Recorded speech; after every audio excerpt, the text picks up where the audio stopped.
Imagine this. You're in a tense meeting, voices rising, pressure mounting. Everyone is talking over each other, trying to be heard, trying to win. But you choose something different.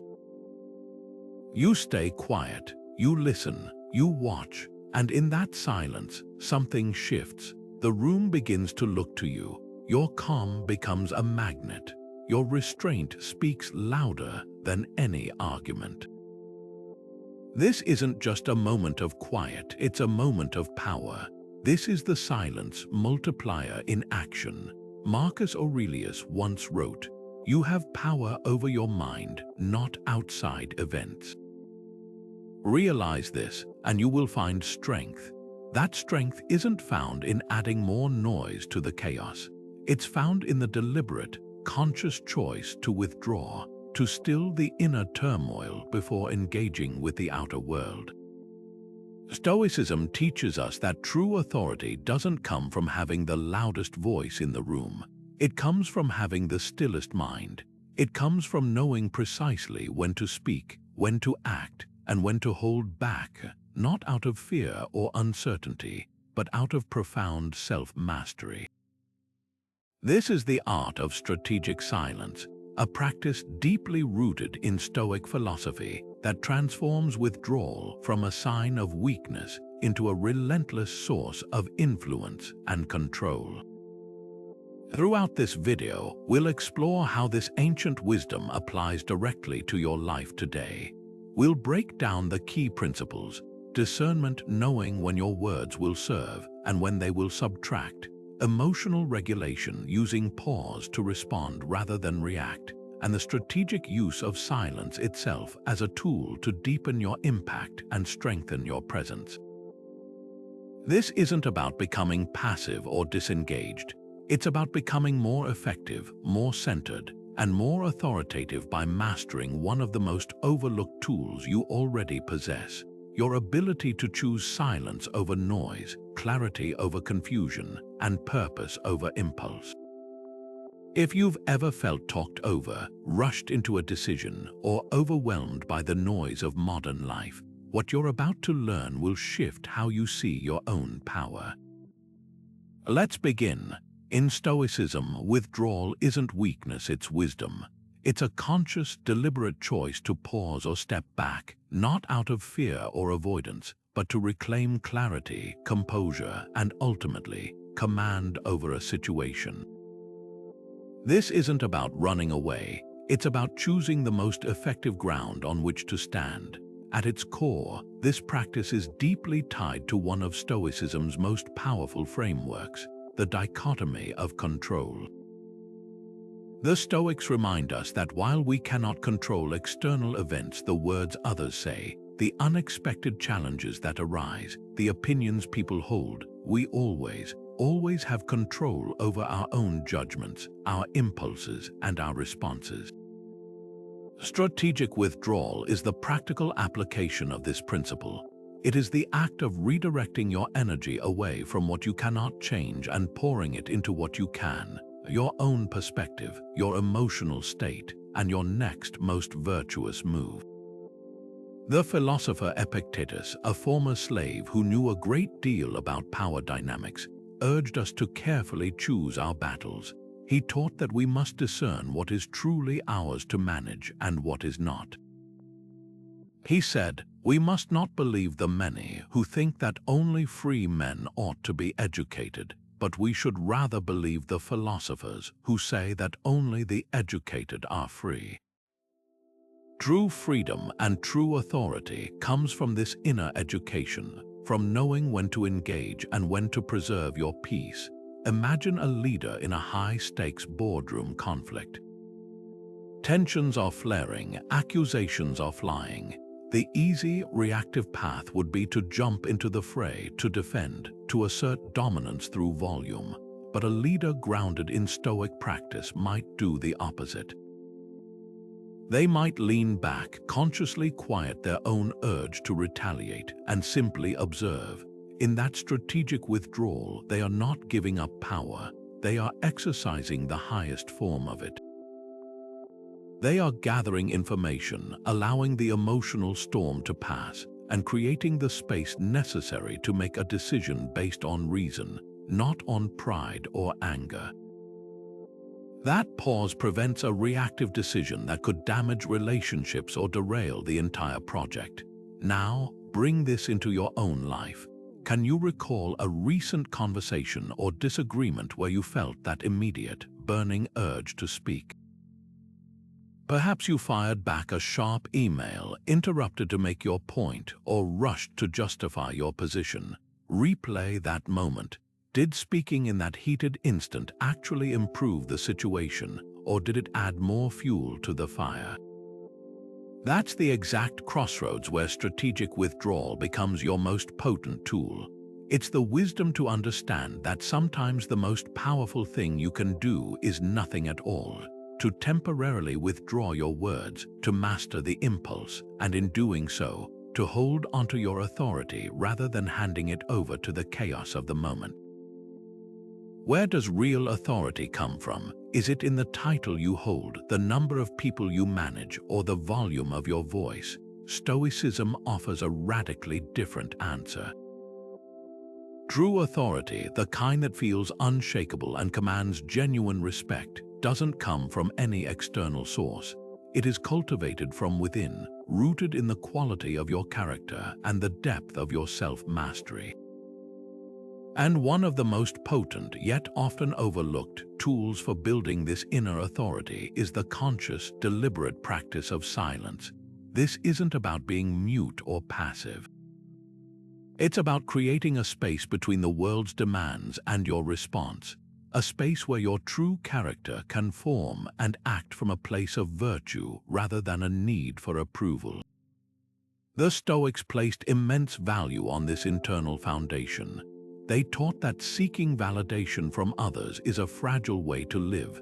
It hands over your sense of worth to people and circumstances you cannot control. Your confidence then rises and falls with every compliment and every criticism, leaving you perpetually off balance. Seneca, in his writings, constantly advocated for periods of solitude and quiet reflection.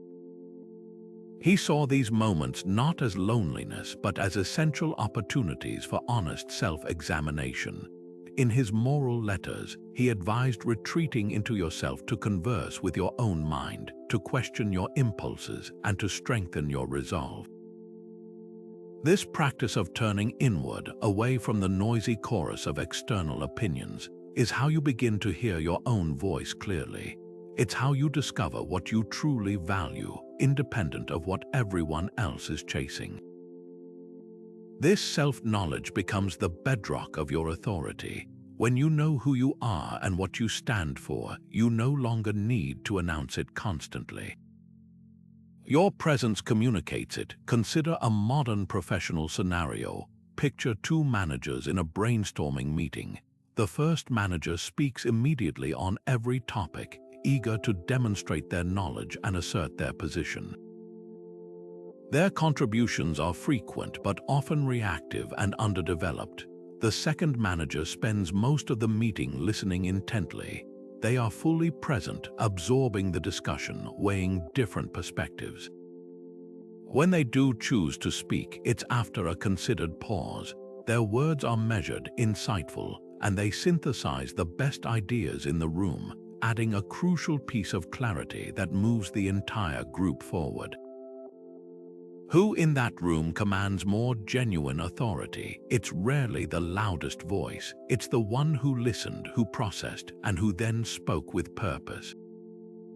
This person's respect is earned through the power of their contribution, not the frequency of their interruptions. Their silence was not empty, it was active and generative. This leads to a powerful question for self-reflection. How often do you find yourself speaking not because you have something necessary to add, but simply to feel heard? To signal that you are present, that you are smart, or that you belong. We've all experienced that social anxiety, the fear that if we aren't contributing to the noise, we will be overlooked. But Stoic wisdom asks us to challenge that impulse. Every time you choose to speak for validation, you are subtly outsourcing your authority. You are giving away a piece of your inner stability, making it conditional on others hearing and approving of you. Conversely, every time you choose purposeful silence, you are investing in your own inner foundation. You are declaring that your sense of worth is not for sale in that moment. This repeated practice of withholding unnecessary speech is a form of training. It builds the muscle of self-validation. Over time, the need to be constantly heard diminishes, and in its place grows a quiet, unassailable confidence that others can feel. This is the silence multiplier at work on your character, transforming withdrawal into relentless inner authority. History tells us that even Marcus Aurelius, one of the most powerful men in the world, constantly practiced the art of the pause. Amidst the immense stress of leading an empire through war and plague, he would retreat into his own mind, not to escape, but to create a moment of stillness.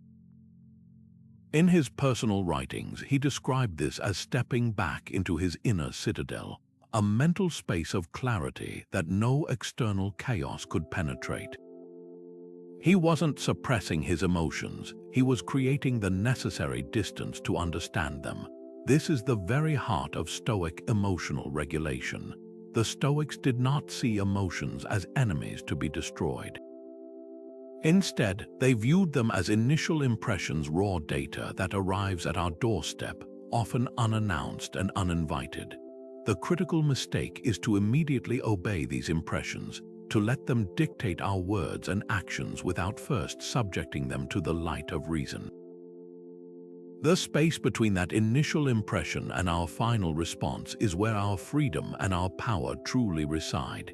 Epictetus, who focused intensely on the discipline of assent, put it perfectly. It's not what happens to you, but how you react to it that matters. And our reaction is never truly instantaneous, no matter how fast it feels. There is always a sliver of a moment, a gap, where we have the choice to either be carried away by the emotional current or to plant our feet and assess the situation rationally. Think of it like this: an emotion is like a loud, insistent messenger pounding on your door. The impulsive reaction is to fling the door open and immediately do whatever the messenger demands. The Stoic pause is to first ask the messenger to wait, to take a deep breath, and then to calmly ask, what is the true message here? Is this demand aligned with my virtues? Will acting on this impulse serve me well? This simple act of questioning the emotion robs it of its destructive power and transforms it from a master into a servant. Consider a common modern anecdote. You've had a long, frustrating day. You walk through the door at home and your partner makes an offhand comment that on a better day would have rolled right off your back. But today it feels like a personal attack. The emotional impression is one of anger and hurt. The immediate impulse is to retaliate with a sharp remark, to make them feel just as bad as you do. This is the crossroads. Now imagine choosing the pause. Instead of speaking, you take a deliberate silence. You might even physically turn and walk to another room. In that silence, you are not conceding. You are gathering your faculties. You allow the initial heat of the emotion to wash over you and then subside. As it does, reason begins to reassert itself. You realize the comment wasn't malicious. It was a simple misstep. Your bad day is your own to manage, not theirs to suffer for. By the time you return, the urge to argue has vanished. You respond with grace, and a potential night of conflict is entirely avoided. That pause, that strategic withdrawal of your reaction, didn't just prevent an argument, it actively built peace and strengthened a relationship. Now turn that lens on your own life. Can you recall a specific moment, perhaps in the last week or month, where a pause, whether for a few seconds or a few hours, fundamentally changed the outcome of a situation? Maybe it was holding back a fiery email and realizing the next morning that it was based on a misunderstanding. Perhaps it was counting to 10 during a heated discussion with a child, which allowed you to respond with patient guidance instead of angry frustration. That moment of silence is not a void. It is a fertile ground where better decisions are grown. It is the practical application of turning a raw, unhelpful impression into a chosen, virtuous action. Every time we successfully insert that pause, we are not just avoiding a mistake. We are actively sculpting our character, building a resilience that is less and less disturbed by the unpredictable events of the world around us. Stoicism teaches us that timing is everything. It's not merely about what you do, but about when you choose to do it. This precise judgment, this ability to read a situation and act, or refrain from acting, at the most opportune moment, is the essence of the Stoic virtue known as practical wisdom or phronsis. It is the highest form of discernment, a skill that separates reactive impulse from thoughtful, effective response. This isn't a vague concept. It is a disciplined practice of evaluating the context, the people involved, and the potential consequences of your words before you ever utter a sound. The goal is never to win an argument for the sake of winning, but to act in a way that is virtuous, effective, and aligned with your deeper purpose in that specific moment. The Roman Stoic teacher Musonius Rufus placed tremendous emphasis on the power of measured speech. He argued that our words are a direct reflection of our character, and that we must therefore guard them with great care. He taught that speaking without thinking is like sailing a ship without a rudder. You are simply at the mercy of the winds of emotion and circumstance. Every word we release into the world carries weight and has the power to build up or tear down, to clarify or to confuse, to bring peace or to ignite conflict. Discernment, then, is the rudder that allows us to steer our speech with intention. It is the internal filter that asks, is what I am about to say true? Is it necessary? Is it kind? And perhaps most importantly, is this the right time for it to be heard? This practice moves communication from a mere exchange of information into an art form grounded in virtue. Consider the high-stakes environment of a professional negotiator. Their entire success hinges on this Stoic principle of discernment. Imagine they are in a tense standoff, trying to secure a vital agreement. The other party makes a lowball offer, perhaps even an insulting one. The impulsive, emotional reaction would be to immediately counter, to defend, to assert your position loudly. But a negotiator trained in the art of strategic silence does the opposite. They receive the offer and they say nothing. They simply sit in the quiet, maintaining calm eye contact. That silence becomes heavy, profound. It creates a vacuum that the other person often feels compelled to fill. In that void, insecurity, doubt, and second thoughts begin to surface. Without you uttering a single word of defense, the other party might start to backtrack, to justify their offer, or even to improve it themselves, simply to break the unbearable tension of your composed quiet. Your silence wasn't passive, it was a brilliant tactical move. It applied immense pressure without aggression and demonstrated a powerful control over the flow of the interaction. You gained leverage not by speaking, but by exuding the confidence to wait.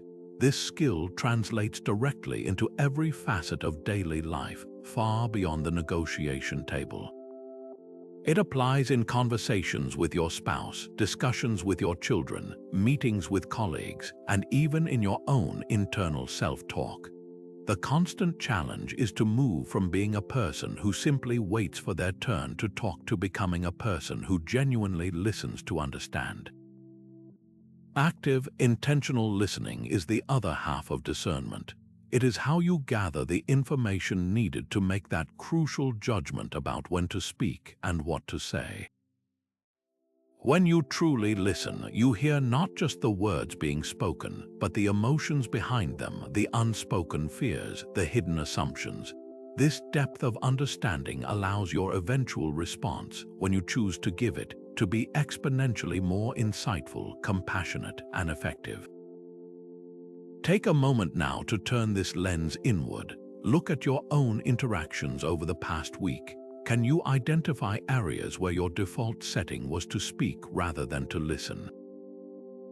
Perhaps in a team meeting where you were eager to share your idea before fully hearing others out. Maybe in a disagreement with a friend where you were formulating your rebuttal while they were still expressing their feelings. We all have these patterns. The practice of Stoic discernment invites you to identify just one of these areas, one relationship, one type of conversation, one specific context, and make a conscious commitment to shift the balance. Challenge yourself to listen twice as much as you speak, to ask more questions, to embrace the pause before you respond. Notice what changes. You will likely find that your words carry more weight, your relationships gain more depth, and your own understanding of the world around you becomes significantly richer. This is how discernment transforms from an ancient philosophical concept into a living, breathing tool for building relentless authority in your modern life. Sometimes saying nothing says everything. In a world saturated with constant communication, where everyone is vying for attention and airtime, the deliberate choice to remain silent becomes a powerful statement in itself. It communicates confidence, self-possession, and a depth of thought that cannot be rushed. This isn't about withholding information or being secretive. It's about understanding the profound psychological impact of space and silence in human interaction. When you resist the urge to fill every gap in a conversation, you create a vacuum of expectation. This vacuum pulls people in, making them lean forward, listen more intently, and assign greater weight to the words you eventually choose to share. Your silence becomes the canvas, and your words become the carefully placed brushstrokes that stand out with far more significance and power. This practice is deeply aligned with the Stoic pursuit of effectiveness and integrity. It's about doing what works, not what is easy, and ensuring that your actions and words are in complete harmony with your character. Seneca, the great Stoic philosopher and statesman, understood this principle intimately. He wrote extensively on the value of brevity and the power that comes from mastering one's speech. In one of his letters, he advises, "Be silent as much as you can, speak only when you must, and then be brief and to the point." For Seneca, excessive talk was not just a waste of energy, it was a dilution of one's authority. Every unnecessary word weakens the impact of the necessary ones. He saw verbose speech as a sign of a disordered mind, one that had not yet learned to distill its thoughts into their most potent and essential form. The Stoic goal is to speak with purpose, to ensure that every word carries value and aligns with virtue. Strategic silence is the discipline that makes this possible. It is the filter through which we pass our impulses, allowing only what is true, necessary, and helpful to emerge. We can see a magnificent historical example of this in the figure of Cato the Younger, a Roman senator whose life was a model of Stoic conviction. Cato was known for his unwavering integrity and his fierce opposition to the corruption he saw in figures like Julius Caesar. But his power did not come from long, fiery speeches. In fact, it often came from his potent use of silence. During Senate debates, while others would grandstand and filibuster, Cato would often remain quiet for long periods. He would listen, observe, and let the chaos around him play out. When he finally rose to speak, the entire chamber would fall silent. His words were measured, direct, and carried the immense weight of his character and his previous silence. He didn't need to shout to be heard because his quiet composure had already commanded the room's respect. His silence was a tool that amplified his message, making his few words far more impactful than the thousands uttered by his opponents. He used silence not as a retreat, but as a strategic weapon for influence, demonstrating that what you refuse to say can be just as persuasive as what you do. This principle is incredibly relevant in our modern world of non-stop communication. Think about the last time you received a text message or an email that frustrated you. The immediate, impulsive reaction is to fire off a quick, emotional reply. But what happens when you instead choose silence? You put the phone down, you walk away. You let hours or even a day pass. That silence is deafening on the other end. It creates uncertainty and reflection.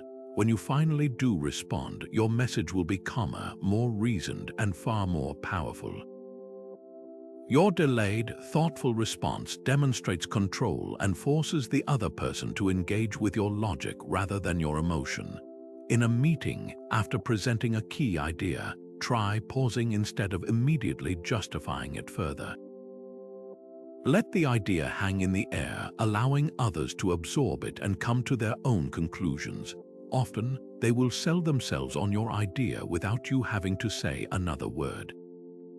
Your silence creates the space for them to agree with you. Now, take this concept and apply it to your own life. How can you begin to use silence not as an absence of communication, but as an active tool to enhance your message? Start by observing your own patterns. Do you feel uncomfortable with pauses in conversation and rush to fill them? Do you often explain yourself multiple times, diminishing the impact of your original point? The practice begins with awareness. Before you speak, especially in an important situation, grant yourself the gift of a full breath. In that brief moment of silence, ask yourself the Stoic questions. Does this need to be said? Does this need to be said by me? Does this need to be said by me right now? This simple filter will dramatically increase the potency of your communication. Your goal is to shift from being a person who is heard often to a person who, when they speak, is truly listened to. Your silence is the foundation upon which your authority is built, making your words not just noise but a force. Think about the sheer volume of information, opinions, and demands that flood your awareness every single day. Notifications ping, news alerts flash, social media feeds endlessly scroll, and everyone seems to have an urgent take on everything. This constant barrage isn't just distracting, it's emotionally draining. It frays your nerves, scatters your focus, and can leave you feeling perpetually on edge, reacting to the latest stimulus instead of acting from a place of calm intention. This modern state of overwhelm is precisely what the Stoics anticipated and provided a powerful antidote for. Building true resilience isn't about building a thicker armor to withstand the barrage. It's about learning the strategic art of withdrawal, of consciously stepping back from the chaos to preserve and strengthen your inner peace. It's about recognizing that you cannot calm the storm, so you must instead learn to calm yourself. And that process begins by creating space. The Stoic practice here is one of deliberate mental hygiene.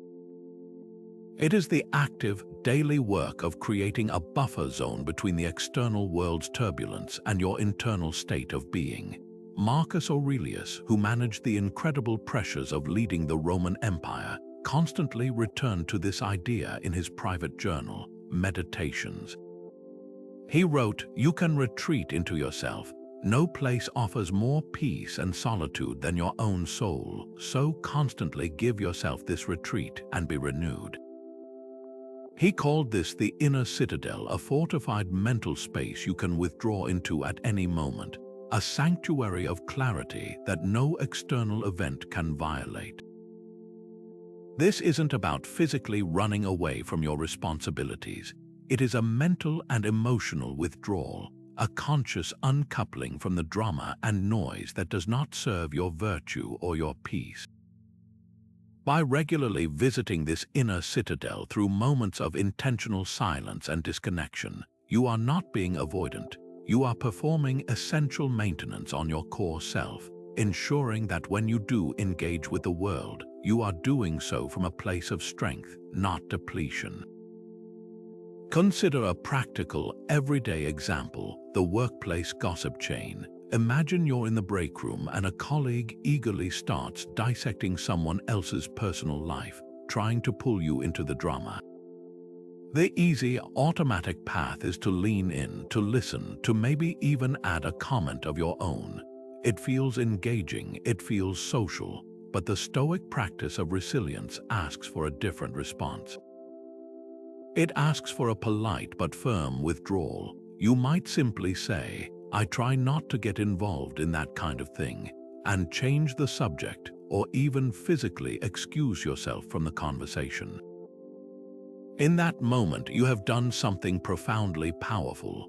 You have withdrawn not from the person, but from the chaotic energy of gossip. You have refused to allow that negativity to enter your mental space and disturb your tranquility.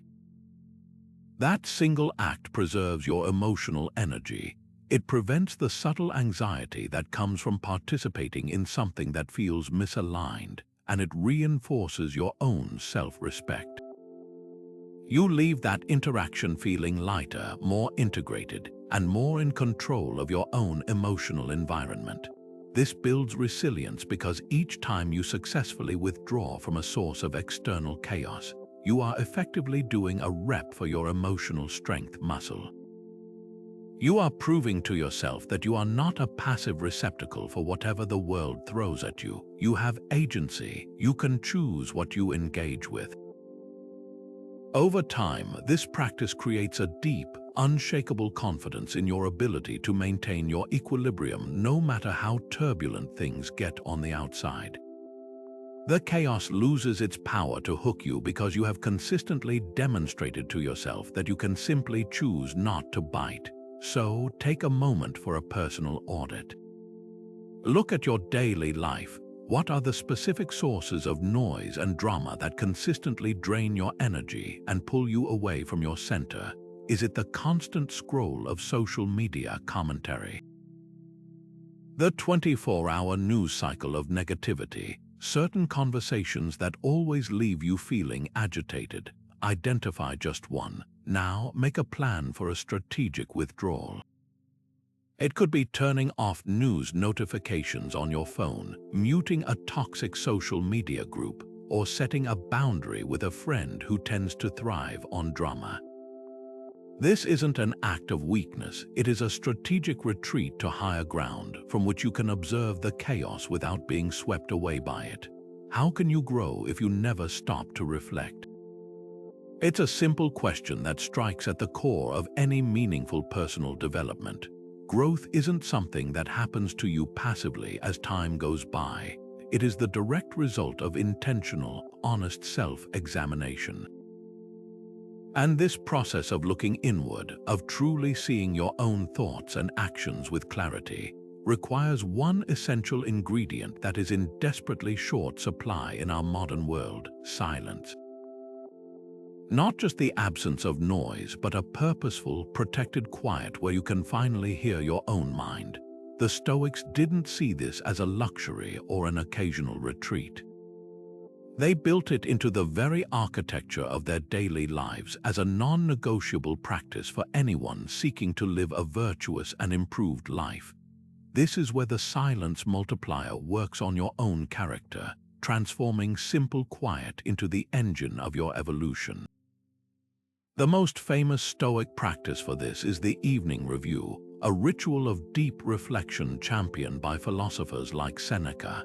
At the end of each day, they would retreat into a quiet space and mentally walk back through the events that had unfolded. But this wasn't about replaying your greatest hits or wallowing in regrets. It was a disciplined, systematic audit of the self. They would ask themselves pointed questions. Where did I act in alignment with my virtues today? Where did I fall short? Was my anger justified, or was it a failure of judgment? Did I speak out of necessity and truth, or out of a desire for praise? This practice required absolute honesty, and most critically, it required the silence to do it properly. You cannot conduct this kind of sincere audit with the television on in the background or with your phone buzzing on the table. The noise of the outside world scatters your thoughts and allows you to avoid the uncomfortable truths. Purposeful silence is the container that holds the space for this difficult yet utterly transformative work. Epictetus provided the perfect framework for this in his teachings on examining our impressions. He instructed his students to treat every initial reaction, every emotional impulse, not as a command to be obeyed, but as a piece of data to be interrogated. He said, "Don't let the force of an impression when it first hits you knock you off your feet. Just say to it, 'Hold on a moment, let me see who you are and what you represent. Let me put you to the test.' This is the moment of silence applied to your own internal world. That flash of jealousy, that surge of pride, that pang of anxiety, instead of immediately being carried away by it, you create a pocket of quiet mental space to hold it up to the light. In that silence, you ask, is this impression true? Is it within my control? Will acting on this serve my higher goals? This daily practice of pausing to examine your impressions is like weight training for your rational mind. Over time, it gives you the strength to choose your responses rather than being a slave to your reflexes. Imagine building a small, consistent ritual around this. It doesn't require an hour of secluded meditation. It can be as simple as the last 10 minutes before you go to sleep. You turn off all the screens, you sit in a chair, and you just be with the silence of the evening. In that quiet, you review the day's events. You think about that conversation where you felt the need to be right and maybe spoke over someone. You reconsider that moment of frustration in traffic and ask what underlying impatience it revealed. You also acknowledge the small victory, the time you chose patience with your child when you wanted to yell. This isn't about self-flagellation, it's about calibration. It's about using the clarity that only silence provides to see yourself accurately, to learn from your missteps, and to consciously reinforce your better impulses. This daily quiet time for introspection is how you close the loop on experience, turning it from something that just happens to you into something that teaches you. The challenge, of course, is that we often avoid this silence because it can be uncomfortable. Sitting alone with your own thoughts without any distraction means you might have to confront aspects of yourself you'd rather ignore. But that is precisely where the growth happens. The friction of that honest self-confrontation is what sharpens your character. By making a commitment to schedule these moments of silence for self-assessment, whether it's 5 minutes in the morning with your coffee or 10 minutes at night, you are making an investment in your own evolution. You are declaring that your growth is important enough to warrant your uninterrupted attention. You aren't just moving through your days on autopilot. You are actively participating in shaping who you are becoming. This scheduled silence becomes the most important meeting you have each day, because it's the one where you finally get to consult with your wisest, most truthful self.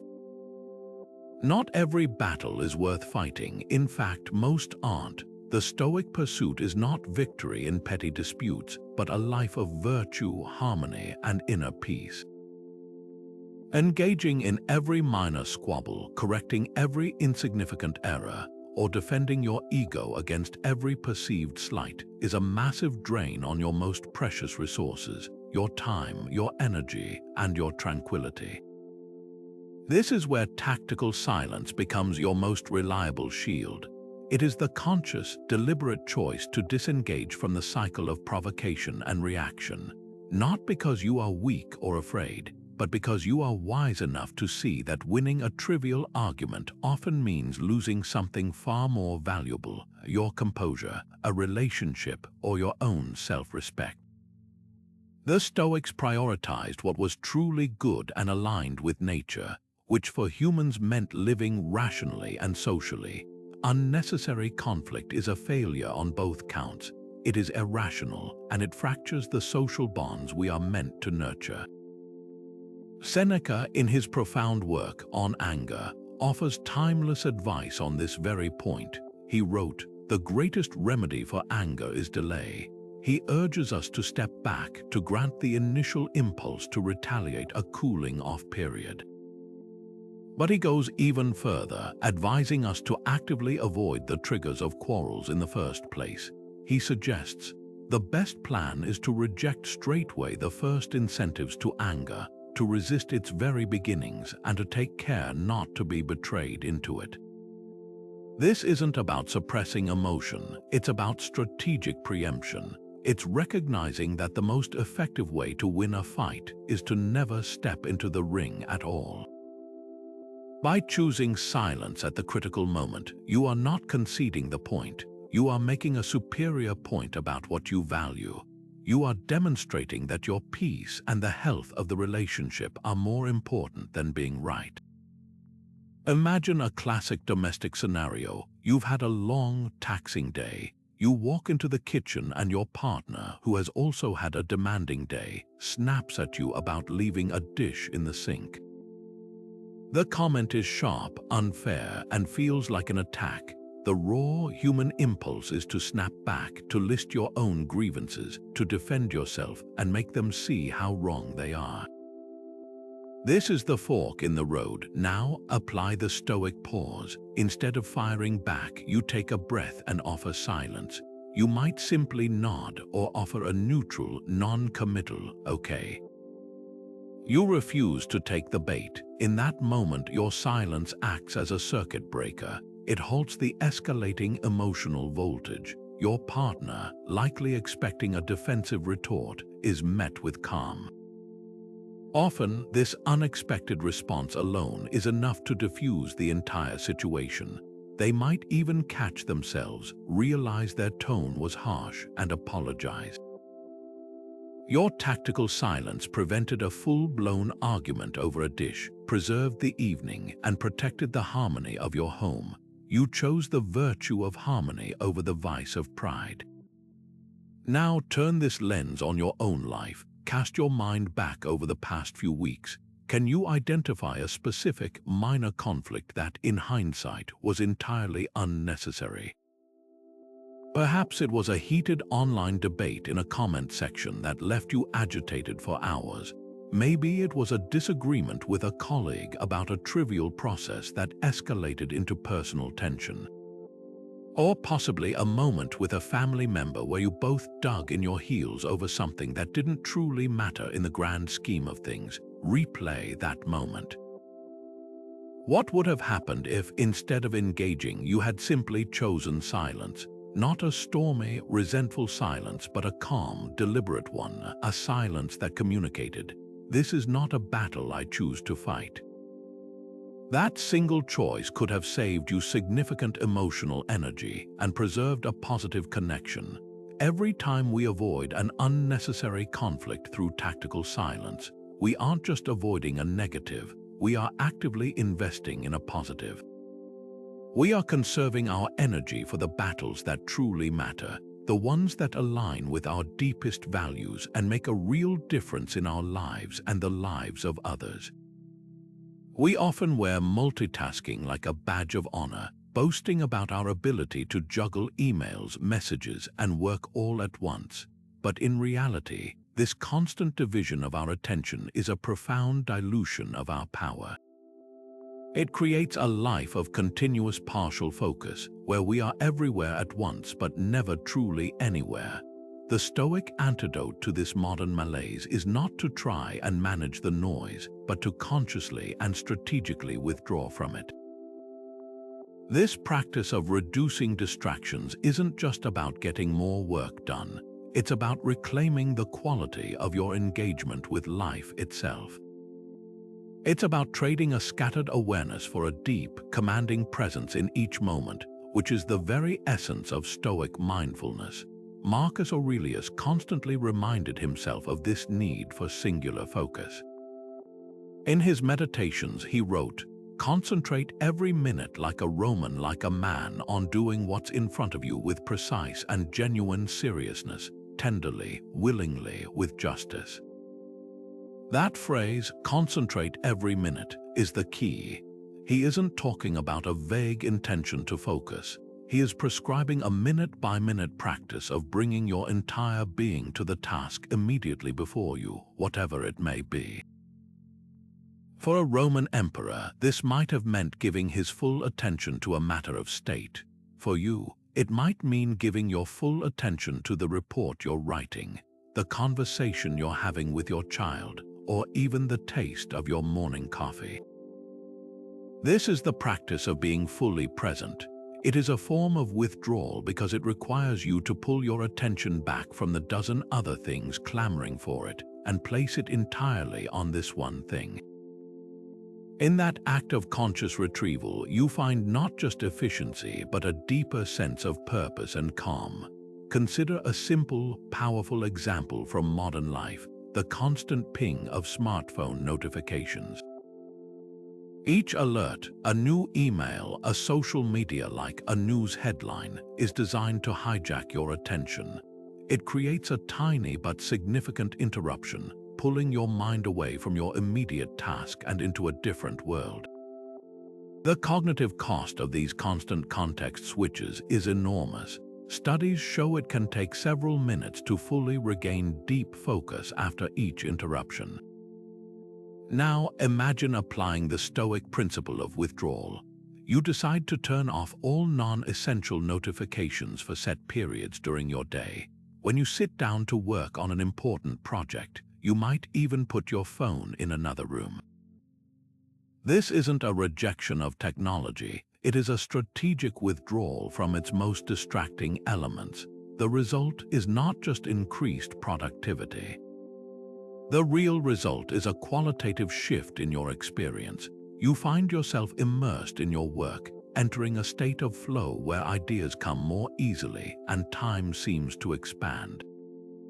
You are fully present with your work, and that presence itself becomes a source of both mastery and satisfaction. This principle extends far beyond our devices. Mental and environmental clutter acts in the same way, scattering our focus and weakening our presence. A chaotic desk, a browser with 20 open tabs, a to-do list a mile long, all of these create a low-grade background anxiety that makes deep attention impossible. Stoic mindfulness asks us to withdraw from this clutter as well. It might mean taking 10 minutes at the start of your day to organize your physical space, creating a clean, orderly environment that supports a clear, orderly mind. It might mean closing every single computer tab that isn't essential to your current task, creating a digital space of singular focus. Each of these actions is a small but meaningful act of withdrawal from the noise of the world, a deliberate choice to simplify your field of engagement so you can engage with it more deeply and effectively. Take a moment to honestly assess your own environment and habits. Where is the clutter in your life? Is it the constant hum of the television in the background, the pile of unattended paperwork on your kitchen counter, or the mental load of trying to remember a dozen unrelated tasks? How does this clutter affect your ability to concentrate on what truly matters in this very moment? The practice begins with identifying just one source of persistent distraction and making a plan for a tactical withdrawal. It could be designating the first hour of your day as a sacred, screen-free period for your most important work. It might be committing to a weekly digital detox where you spend a Sunday completely disconnected from emails and social feeds. Each time you successfully create a pocket of quiet focus, you are strengthening your ability to be present. You are training your mind to resist the pull of the trivial and to anchor itself in the task at hand, building a relentless authority over your own attention that is the hallmark of a disciplined and peaceful mind. Seeking approval weakens your stance. It places the source of your confidence, your sense of worth, and your very authority outside of yourself, into the hands of people and circumstances you cannot possibly control.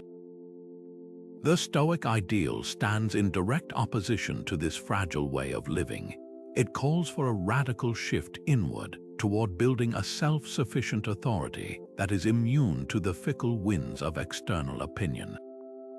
This unshakable inner fortitude isn't built through grand public declarations, but often through its very opposite, the quiet, consistent practice of strategic silence.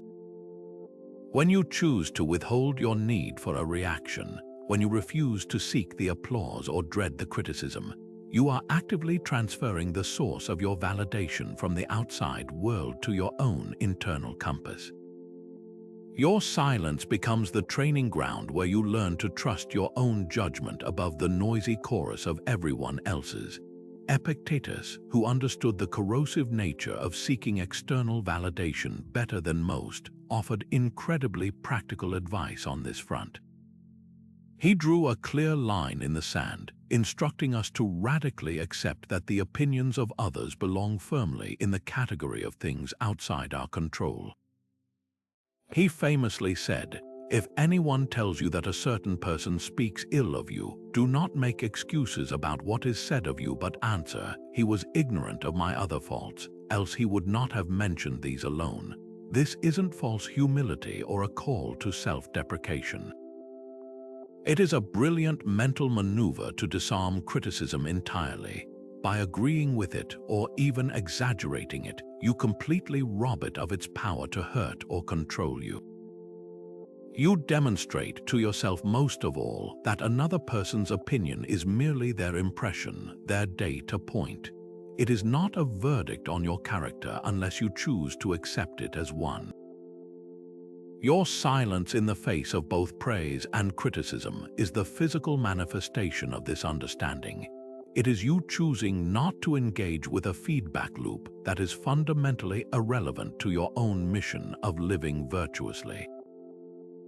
Consider a modern artist working on a deeply personal project. They pour their soul into their work, driven by a unique vision and a need for authentic expression. The moment they release that work into the world, the opinions flood in. Social media fills with hot takes, critics publish their reviews, and sales figures provide a cold, hard metric of public reception. The artist who is hooked on external validation will be on a brutal roller coaster. A positive review brings elation and a surge of self-worth. A negative one brings despair and self-doubt. Their creative process becomes corrupted, shaped by a desire to please this faceless audience rather than to fulfill their own artistic integrity. Now, imagine the artist who has embraced the Stoic practice of silence. This doesn't mean they ignore all feedback. It means they have created a protective barrier of quiet reflection between the external noise and their internal creative core.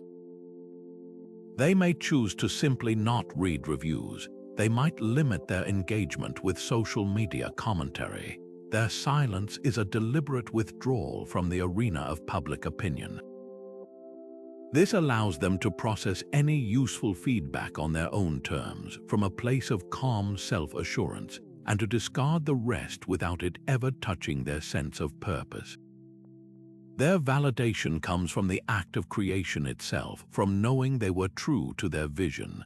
The applause is a pleasant bonus, the silence is not a punishment. This principle applies far beyond the art studio. It is just as relevant in the corporate boardroom, the family dinner table, and our own internal monologues. We are constantly, often unconsciously, seeking little hits of validation throughout our day. Did my presentation get enough nods of approval? Did my joke land with the group? How many likes did my post get? Each time we look outward for that confirmation, we are giving away a tiny piece of our inner authority. The practice is to become a detective of your own impulses. Start paying close attention to your daily life and identify those specific moments where you feel that itch for external approval. Is it the urge to share a minor accomplishment, waiting for the congratulations to roll in? Is it the anxiety you feel before presenting an idea, worried about what your colleagues will think? Is it refreshing a page to see if your comment was well received? These are all moments where you can insert the Stoic pause. Instead of immediately seeking the validation, sit with the discomfort of not having it. In that silence, ask yourself, why do I need them to confirm this? Is my own knowledge of my effort and my integrity not enough? This is how you begin the process of weaning yourself off the addiction to external approval. You consciously choose your own silent acknowledgement over the noisy praise of the crowd, and in doing so, you reclaim the only source of authority that is truly, relentlessly your own. History provides a powerful blueprint for this kind of leadership in the figure of Marcus Aurelius. Here was a man who held arguably the most powerful position in the known world, leading the Roman Empire through constant warfare, political intrigue, and a devastating plague. The pressures he faced were unimaginable, and yet his personal writings reveal not a man shouting orders in a panic, but a leader constantly retreating into his own mind to find a center of unshakable calm. He didn't lead from a place of reactive emotion, he led from a place of profound composure, a composure that was cultivated and protected through the deliberate practice of inner silence. This is the Stoic leader in action, embodying the core virtues of courage, not the absence of fear, but the will to act rightly despite it, and temperance, the mastery over one's own reactions and impulses. A leader who has mastered temperance does not feel the need to fill every silence with their own voice. They understand that their power is demonstrated through their restraint. There's a profound quote often attributed to ancient wisdom that says, "The words of the leader are given weight by their silence." This gets to the very heart of the matter. When a leader is constantly talking, their words begin to lose their impact, they become background noise. But when a leader is typically reserved, measured, and composed, the moments they do choose to speak carry immense significance. Their silence creates a vacuum of expectation, and their words fill it with authority. This is leading by example in the most Stoic sense. Your composure becomes the model for everyone around you. Your calm is not just for you, it is a resource you provide for your entire team, a stabilizing force that allows others to think clearly when they might otherwise succumb to panic. Imagine a modern corporate scenario. A CEO gathers their entire leadership team to announce a significant quarterly loss, a major project failure, or a sudden shift in the market that threatens the company's stability. The room is thick with anxiety. Everyone is looking to the CEO for a signal on how to react. The impulsive, non-Stoic response might be to immediately launch into a frantic list of reactive measures, to assign blame, or to project a false, overconfident optimism that nobody in the room believes. But a leader steeped in Stoic practice would do the opposite. They would deliver the difficult news with clarity and honesty, and then they would pause. They would allow a moment of silence to hang in the room, accepting the weight of the situation without flinching. This silence is not passive or weak, it is intensely active. It communicates several crucial messages at once: that the leader is not in denial about the gravity of the situation, that they are processing it with thoughtful consideration rather than blind emotion, and that they are completely confident in their ability to navigate the storm. This composure is contagious. It gives the team permission to feel the fear without being ruled by it, and it inspires the confidence that the person at the helm is not panicking, but is strategically and calmly assessing the next right move. This brings us to a pivotal question you must ask yourself: whether you lead a multinational company, a small team, a classroom, or simply your own family, what kind of leader do you want to be? Do you want to be the source of the noise, adding to the chaos and anxiety of every crisis? Or do you want to be the source of the calm, the composed center around which everything else can stabilize? Your answer to that question will determine how you choose to use your voice and your silence. Leadership is not about a title. It is about the effect you have on the emotional and psychological state of those who look to you for direction. By embracing strategic silence, you are not abdicating your responsibility to communicate. You are elevating your communication to its most powerful and authoritative form. You are choosing to lead not from your ego, which craves constant validation and control, but from your character, which is grounded in virtue, clarity, and an unshakable inner peace. What can you gain by giving up ease? It seems like a counterintuitive question in a world relentlessly optimized for comfort and convenience. Yet, the Stoics proposed a radical answer. By voluntarily stepping away from what is easy and pleasant, we don't diminish our lives, we exponentially expand our capacity for resilience, self-control, and ultimately, our inner authority. This is the profound practice of voluntary discomfort, a form of strategic withdrawal from the very comforts we cling to, and it is one of the most powerful ways to train the muscle of your resolve. It's not about seeking suffering for its own sake or adopting a life of grim austerity. It is a targeted, temporary, and conscious exercise in building antifragility, the quality of gaining strength from stresses and shocks, so that when life inevitably serves up its unavoidable hardships, you are not broken by them but fortified. The Stoic teacher Musonius Rufus was a powerful advocate for this kind of training. He argued that comfort and luxury were not badges of success but potential traps that could soften the mind and spirit, making one dependent on external conditions for happiness. He taught that to develop true endurance or karteria, one must practice it. He famously said, "How can a person become temperate if he knows only luxury? How can he learn to endure hardship if he has never experienced it?" For Rufus, this wasn't theoretical. He believed in practical training, like occasionally choosing simple food over lavish meals, wearing less protective clothing in cold weather, or sleeping on a harder bed. These were not punishments, they were drills. Each small act of voluntarily embracing a minor discomfort was a repetition that strengthened the will, proving to oneself that happiness and stability are not dependent on perfect external circumstances.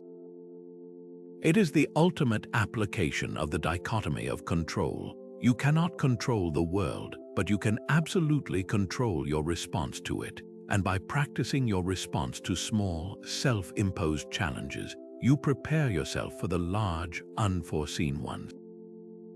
Consider a modern parallel that perfectly embodies this ancient practice, a voluntary digital detox.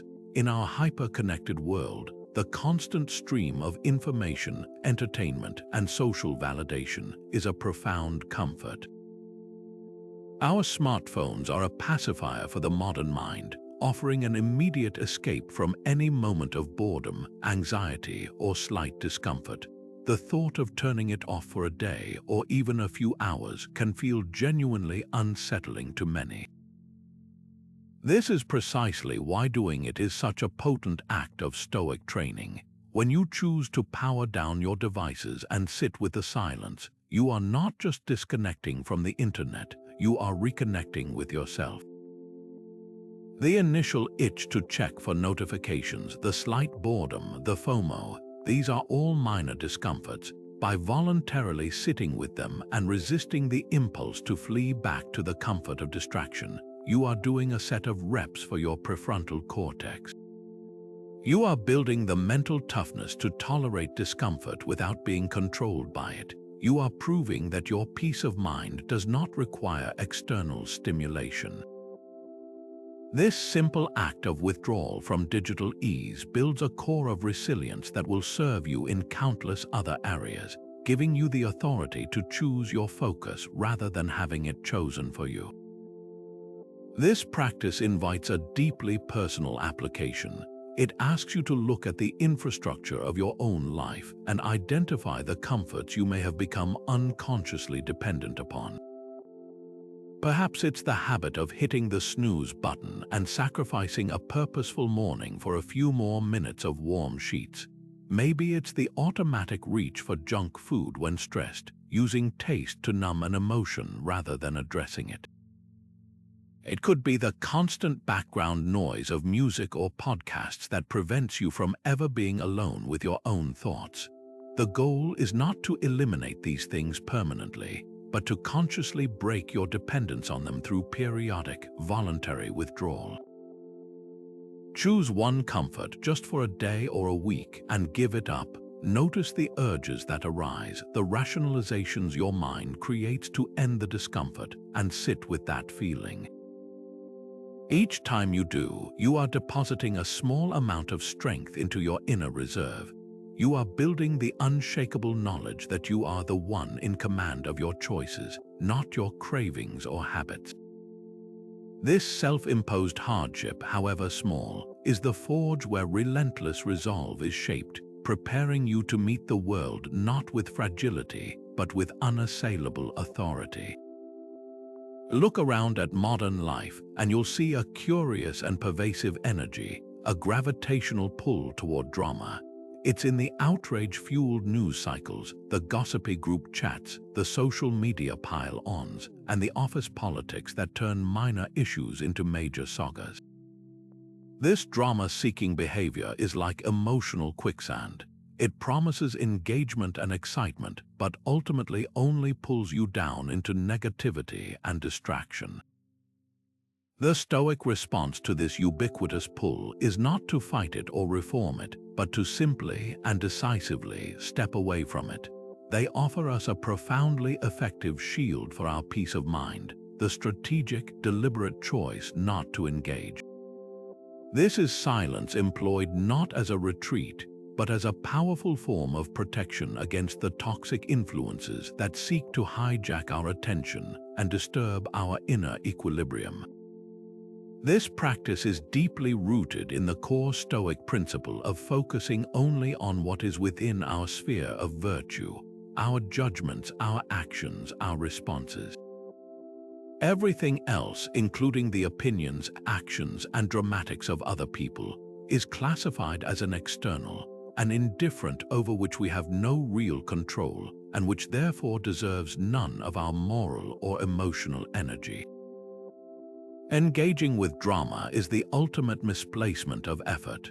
It is pouring your precious inner resources into a bottomless pit of other people's issues and conflicts, which you did not create and cannot resolve.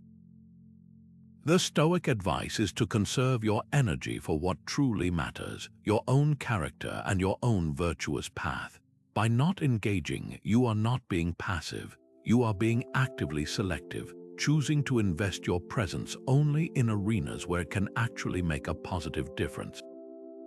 Seneca, in his timeless wisdom, gave us the perfect manual for this practice. He wrote, "The best way to avenge yourself is to not be like that."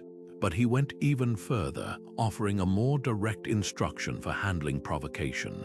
What need is there to weep over parts of life? The whole of it calls for tears. His point was that life is challenging enough without voluntarily adding to our burdens by getting involved in every petty quarrel or dramatic flare-up. The most powerful response to someone trying to draw you into their chaos is a calm, unwavering silence. This refusal to play the game robs the manipulator of their power. They are seeking a reaction, anger, defense, engagement, and when you offer them nothing but composed quiet, you have effectively disarmed them. Your silence becomes a shield that their negativity cannot penetrate. Imagine a common workplace scenario. A colleague approaches you, eager to share some juicy gossip about another team member's personal life. They lean in, their tone confidential, expecting you to join in the judgment and speculation. The easy, automatic path is to lean in too, to offer a nod or a comment to feel that temporary thrill of being in the know. But the Stoic, recognizing this for the toxic diversion it is, chooses a different path. They might offer a simple, polite but firm response. "I prefer not to talk about people when they're not here," or even just a neutral "I see," before gracefully changing the subject. In that moment, they have done something powerful. They have protected their own integrity by refusing to participate in something that erodes trust and community. They have also shielded their own mental space from absorbing unnecessary negativity. That piece of gossip, once heard, can linger in your mind, creating subtle judgments and anxieties. By choosing silence, you prevent that poison from ever entering your system. You walk away from that interaction feeling clean, centered, and in command of your own moral compass. This practice requires honest self-awareness. We must become detectives of our own impulses and environments, identifying the specific sources that consistently pull us into dramatic orbits.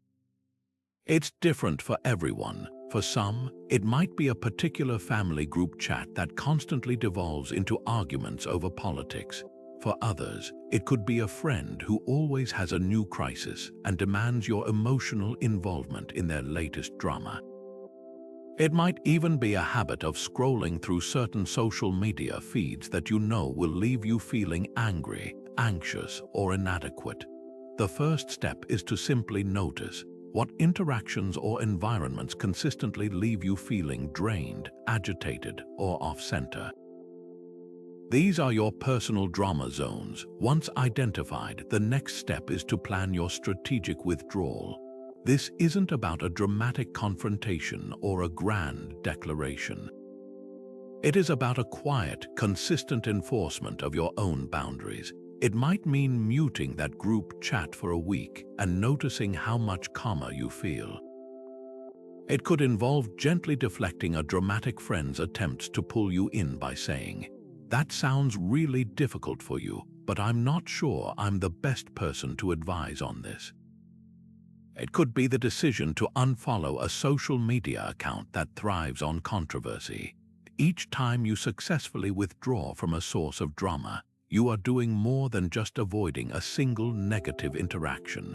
You are reinforcing a new identity for yourself.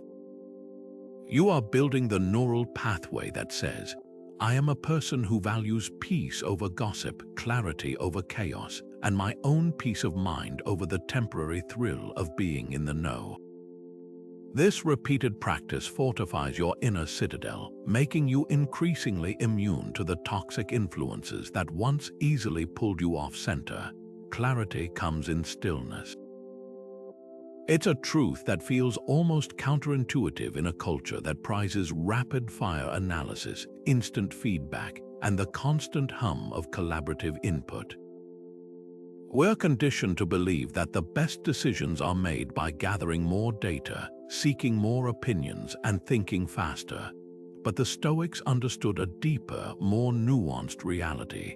The highest quality thinking, the kind that leads to truly wise and virtuous choices, requires a foundation of inner quiet. The noise of the external world, and even the noise of our own racing thoughts, acts like static on a radio signal, distorting the clear transmission of our own best judgment. Strategic silence is the practice of tuning out that static to hear the signal with perfect clarity. This is the heart of the Stoic practice of deliberation. For the Stoics, every significant decision was a matter of aligning an action with virtue, with wisdom, justice, courage, and temperance. This isn't a process that can be rushed or done effectively amidst a cacophony of distractions. It requires a deliberate withdrawal into a mental space of quiet contemplation, where you can weigh the options not against the fleeting metric of personal gain or external approval, but against the unwavering standard of your core principles. It's about creating a sacred pause between the presentation of a choice and the commitment to an action, a pause filled not with frantic research, but with purposeful stillness. In that stillness, the peripheral concerns fall away, and what remains is the essential question. What is the right thing to do? Marcus Aurelius, who faced decisions that would affect millions of lives, was fiercely dedicated to this practice. In his private meditations, he consistently counseled himself to slow down, to retreat from the urgency of the moment, and to deliberate with meticulous care. He wrote, "Remember how long you've been putting this off, how many extensions the gods gave you, and you didn't use them. At some point you have to recognize what world it is that you belong to, what power rules it, and from what source you spring, that there is a limit to the time assigned you, and if you don't use it to free yourself, it will be gone and will never return." This isn't a call to haste, it's a call to purposeful action born from clear-eyed reflection. He is urging himself to stop being distracted by the trivial and to focus, in the quiet of his own mind, on the decisions that truly matter, using the time he has wisely. His journal itself was a tool for this quiet deliberation, a silent conversation with himself to achieve clarity. Consider a practical, modern example. Imagine you are offered a new job. It comes with a significant pay raise, a more prestigious title, and the allure of a new challenge. The immediate, reactive mind, fueled by ego and external validation, might scream yes. Immediately, the conventional wisdom would be to make a list of pros and cons, to talk to friends and family, to research the company online. All of that has its place. But the Stoic would insist on a prior, more crucial step, a period of complete silence. This might look like taking a long walk alone, without a podcast in your ears or a phone in your hand. As you walk, you aren't actively listing pros and cons. You are simply creating space for your mind to settle. In that quiet, deeper questions begin to surface that have little to do with salary or title. Does this role align with my core values? Will it allow me to practice the virtues I hold dear? Does it serve a purpose I believe in, or is it merely a shiny object? The initial excitement of the offer begins to fade into the background, and a clearer, quieter signal emerges from within, a sense of rightness or unease that has nothing to do with logic and everything to do with integrity. That silent walk hasn't given you more data, it has given you more clarity on the data you already had. Now, turn this lens on your own decision-making process. How does noise, both literal and figurative, currently influence your choices? Think about the last important decision you made. Did you make it in a calm, quiet environment after careful reflection? Or was it made in a rush between meetings with your phone buzzing and your email pinging? We often mistake the anxiety of urgency for the importance of a decision. The constant connectivity of modern life creates a low-grade pressure to decide quickly, to respond instantly, to keep the wheels turning without ever stopping to check if we're still on the right road.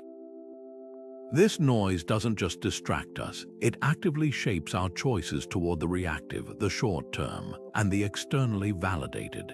It pulls us away from the deep, quiet center from which our most authentic and wise decisions are made.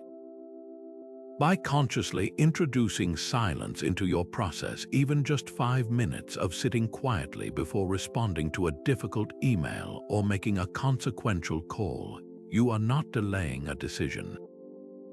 You are elevating its quality. You are shifting the authority for that choice from the noisy demands of the world back to the quiet wisdom of your own character. Rushing often leads to error. It clouds our judgment, tightens our chests with anxiety, and pushes us toward shortcuts that ultimately cost us more time and energy than if we had simply waited for the right moment to act. This frantic pace is the exact opposite of the Stoic ideal, which champions patience not as passive waiting, but as an active, powerful state of readiness. Patience for the Stoic is the cultivated ability to endure delays, obstacles, and frustrations without allowing them to disturb your inner peace or derail your virtuous purpose. It is the quiet strength to accept that not everything unfolds on our preferred schedule, and that true progress often requires the disciplined art of deliberate withdrawal, stepping back from the urgency of the moment to align yourself with the natural timing of events. This virtue is deeply interwoven with the Stoic understanding of nature and the cosmos. The Stoics believed in a rational, ordered universe, a concept known as the logos. While we cannot control the timing of this universal flow, we can choose to work in harmony with it rather than fruitlessly raging against it. This is where patience transforms from a simple feeling into a philosophical practice. It's about discerning the difference between what is within your control, your efforts, your preparations, your intentions, and what is not, the perfect moment for those efforts to bear fruit.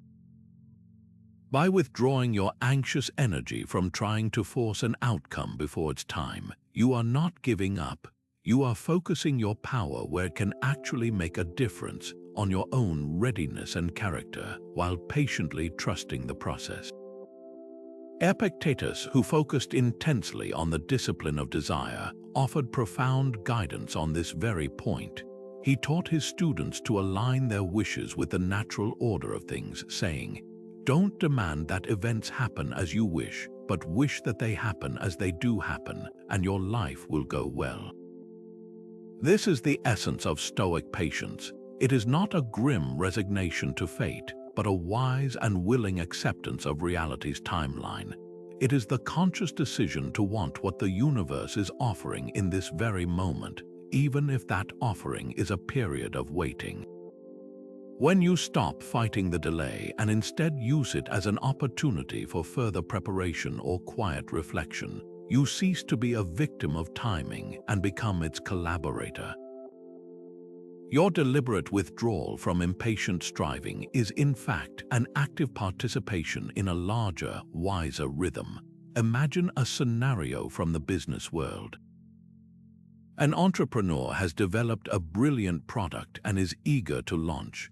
The market conditions, however, are volatile. A key competitor has just stumbled, and consumer confidence is shaky. The impulsive move is to rush to market anyway, driven by fear of missing out or a burning desire for immediate validation. But an entrepreneur grounded in Stoic patience would practice a deliberate withdrawal. They would hold back, choosing to wait silently and continue refining their offering, strengthening their supply chain, and building their team. This period of waiting is not empty, it is intensely active behind the scenes. By not launching prematurely, they avoid the catastrophic error of a failed introduction. Their patience allows them to observe the market, learn from their competitors' mistakes, and enter the arena not as another frantic voice, but as a calm, prepared, and authoritative presence precisely when the timing is most advantageous. Their silence and waiting become a strategic advantage that rushing could never provide. Now, bring this concept down to a deeply personal level. Consider a difficult conversation you know you need to have with someone you care about. Perhaps there's a conflict that needs resolving or a truth that needs to be shared. The impulsive reaction is to force the conversation immediately, to blurt out everything you're feeling in a heated moment to get it over with. But this rush to speak almost always leads to miscommunication, heightened emotions, and more damage. The Stoic practice of patience would counsel a deliberate withdrawal. It would mean consciously choosing to pause, to sit with the discomfort of the unsaid words, and to wait for the right moment, a time when both you and the other person are calm, rested, and able to listen. In that waiting, you are not avoiding the issue. You are honoring it by giving it the space and respect it deserves. You are cultivating the patience to endure the temporary tension because you know that a conversation held in the right conditions has a far greater chance of leading to understanding and healing than one driven by impatient urgency. This invites a moment of honest self-assessment. Look at your own life right now and identify one specific area where impatience is currently costing you your peace or leading you toward error. Is it in your career where you are frustrated by a lack of promotion and constantly comparing your timeline to others? Is it in a personal relationship where you are pushing for a level of commitment or change that the other person isn't ready for? Is it in a creative project where your desire to finish is causing you to skip crucial steps that would ensure its quality?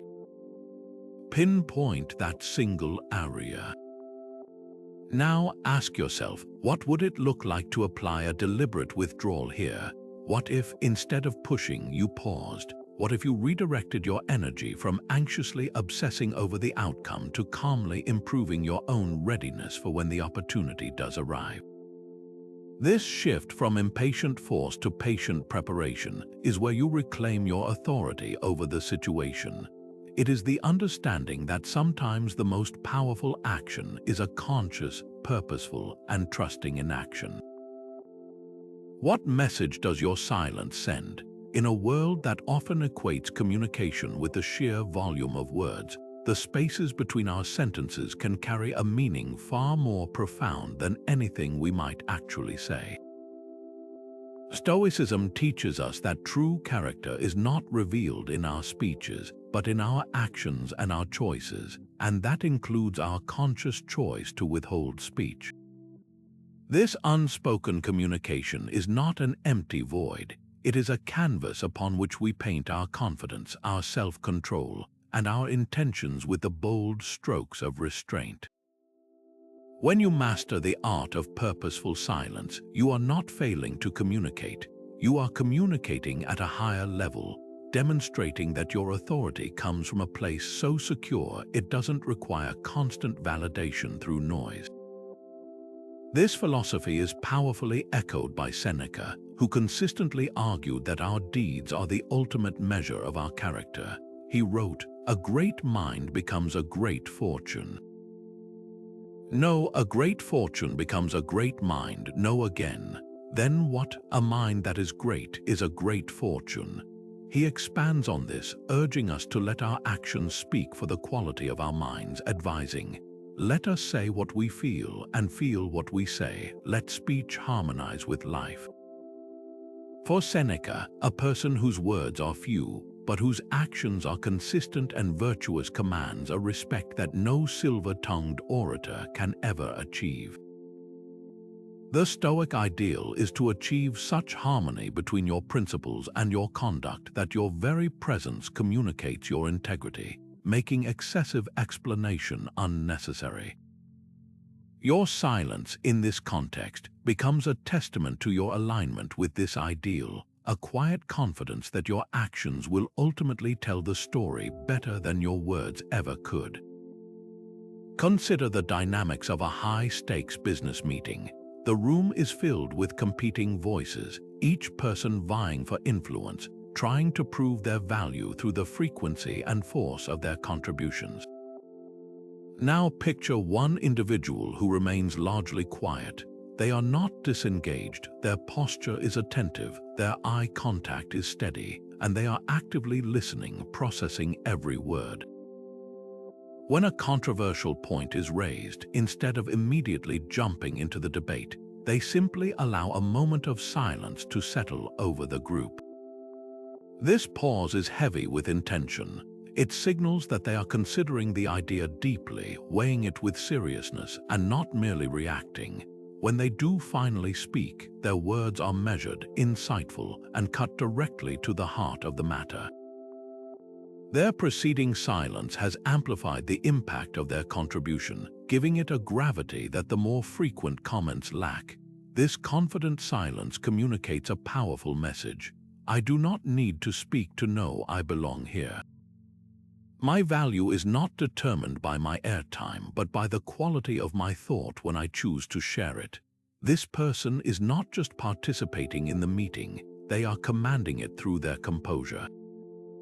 This practice of purposeful silence extends far beyond the boardroom and into the fabric of our daily interactions. It can be the conscious decision not to respond to a provocation online, thereby refusing to feed the cycle of negativity and demonstrating that you value your peace over the fleeting satisfaction of a clever retort. It can be the choice to listen fully to a friend in distress without feeling the need to immediately offer advice, thereby communicating empathy and presence more effectively than any words could. It is the strength to endure an awkward pause in a negotiation without rushing to fill it with a concession, showing your comfort with tension and your resolve. Each of these silent moments is a deliberate act of communication, broadcasting your self-assurance, your boundaries, and your priorities with unmistakable clarity. The invitation here is to move from theory into deliberate practice. Begin to observe your own conversational habits with a curious eye. Notice the moments where you feel that internal pressure to speak, to explain, to justify, or to defend. In those moments, grant yourself the gift of a single, deep breath. In that breath, you create a pocket of silence. Use it to ask yourself a simple Stoic filter. Is what I am about to say true? Is it necessary? Is it kind? And perhaps most importantly, does saying it right now serve a virtuous purpose, or is it merely serving my ego? By integrating these micro pauses into your communication, you start to rewire your relationship with speech itself. You transition from being a person who is simply heard to being a person who, when they choose to break their silence, is deeply and truly listened to. Your words will carry the weight of your intention, and your silence will speak volumes about the strength of your character. Look around at the pace of modern life, and you'll see a collective exhaustion hiding just beneath the surface. We celebrate being busy, we wear our packed calendars as badges of honor, and we often equate rest with laziness. This constant drive to produce, to achieve, and to be constantly available is a direct path to burnout, a state of emotional, physical, and mental exhaustion that leaves us ineffective and disconnected. The Stoic response to this modern epidemic is not to push harder, but to practice the profound wisdom of strategic withdrawal for the specific purpose of renewal. This isn't about dropping your responsibilities or shirking your duties. It is about understanding that your capacity for effective action is a finite resource, and like any valuable resource, it must be managed and replenished with intention. The Stoics championed a life of balance, or eukrasia, a harmonious blend of exertion and recovery, engagement and solitude, output and input. They understood that to give your best to the world, you must first ensure your own well is not run dry. Marcus Aurelius, who carried the unimaginable weight of an empire on his shoulders, constantly returned to this theme of inner renewal in his private writings. He didn't have the luxury of taking a month-long vacation, so he built moments of retreat into the fabric of his daily life. He wrote, "You can retreat into yourself. Nowhere can you retreat to with more quiet or more freedom than your own soul, so constantly give yourself this retreat and be renewed." For him, this wasn't a physical escape, it was a mental and spiritual one. He would withdraw into his inner citadel, a fortress of calm within his own mind, to find solace from the external pressures and to reconnect with his core principles. This practice of momentary withdrawal was his way of recharging his batteries without ever leaving his post. It was a conscious disconnection from the chaos to preserve his ability to lead with wisdom and compassion. He knew that a depleted leader is a liability, while a renewed one is a source of strength for all. This Stoic balance is beautifully illustrated by the practice of taking a deliberate retreat for mental clarity. Imagine a busy executive overwhelmed by consecutive quarters of intense pressure, constant decision-making, and back-to-back meetings. Their judgment is becoming clouded, their patience is wearing thin, and their creativity has hit a wall. The conventional approach might be to power through, fueled by caffeine and sheer willpower. The Stoic approach, however, is to strategically withdraw. This person might book a few days alone in a simple cabin in the woods, deliberately leaving their laptop and work phone behind. The goal isn't to work in a prettier location. The goal is to not work at all. For those few days, they engage in a different kind of work, the work of renewal. They might spend hours in silence, walking without a destination, reading philosophy, journaling, or simply sitting and observing nature. This deliberate pause from output creates the space for their mind to settle, for their nervous system to calm, and for their perspective to reset. They are not being idle, they are performing essential maintenance on their most important tool, their own mind. They return to their work not having fallen behind, but having leaped ahead with a clarity, energy, and innovative perspective that weeks of grinding at a desk could never have produced. This concept translates into our lives in ways far less dramatic than a cabin retreat. It's about the micro withdrawals we build into our days and weeks. It's the 10 minutes of quiet with your morning coffee before you check your phone. It's the decision to not schedule anything on a Sunday afternoon to allow for unstructured time. It's the walk around the block without your headphones after a difficult meeting. These are all small, stoic acts of energy management. They are conscious decisions to withdraw from the constant drain of external demands to replenish your inner reserves. The modern world is designed to pull energy from you. The Stoic practice is to consciously design your life to put energy back in. This leads to a crucial personal audit. How would you honestly evaluate your current rest habits? Do you see rest as a reward you only get to enjoy after all your work is done, a finish line that never seems to arrive? Or do you see it as a non-negotiable part of the work itself, as essential as the planning and the execution? Think about the last time you truly felt recharged. What did that look like? Was it a long conversation with a close friend, an afternoon spent on a hobby, or a day with absolutely nothing on the calendar?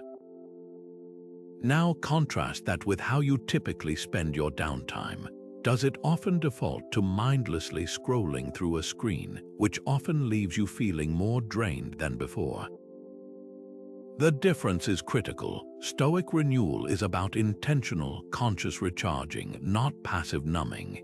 It's an active withdrawal into activities that genuinely restore your sense of self and your connection to what matters.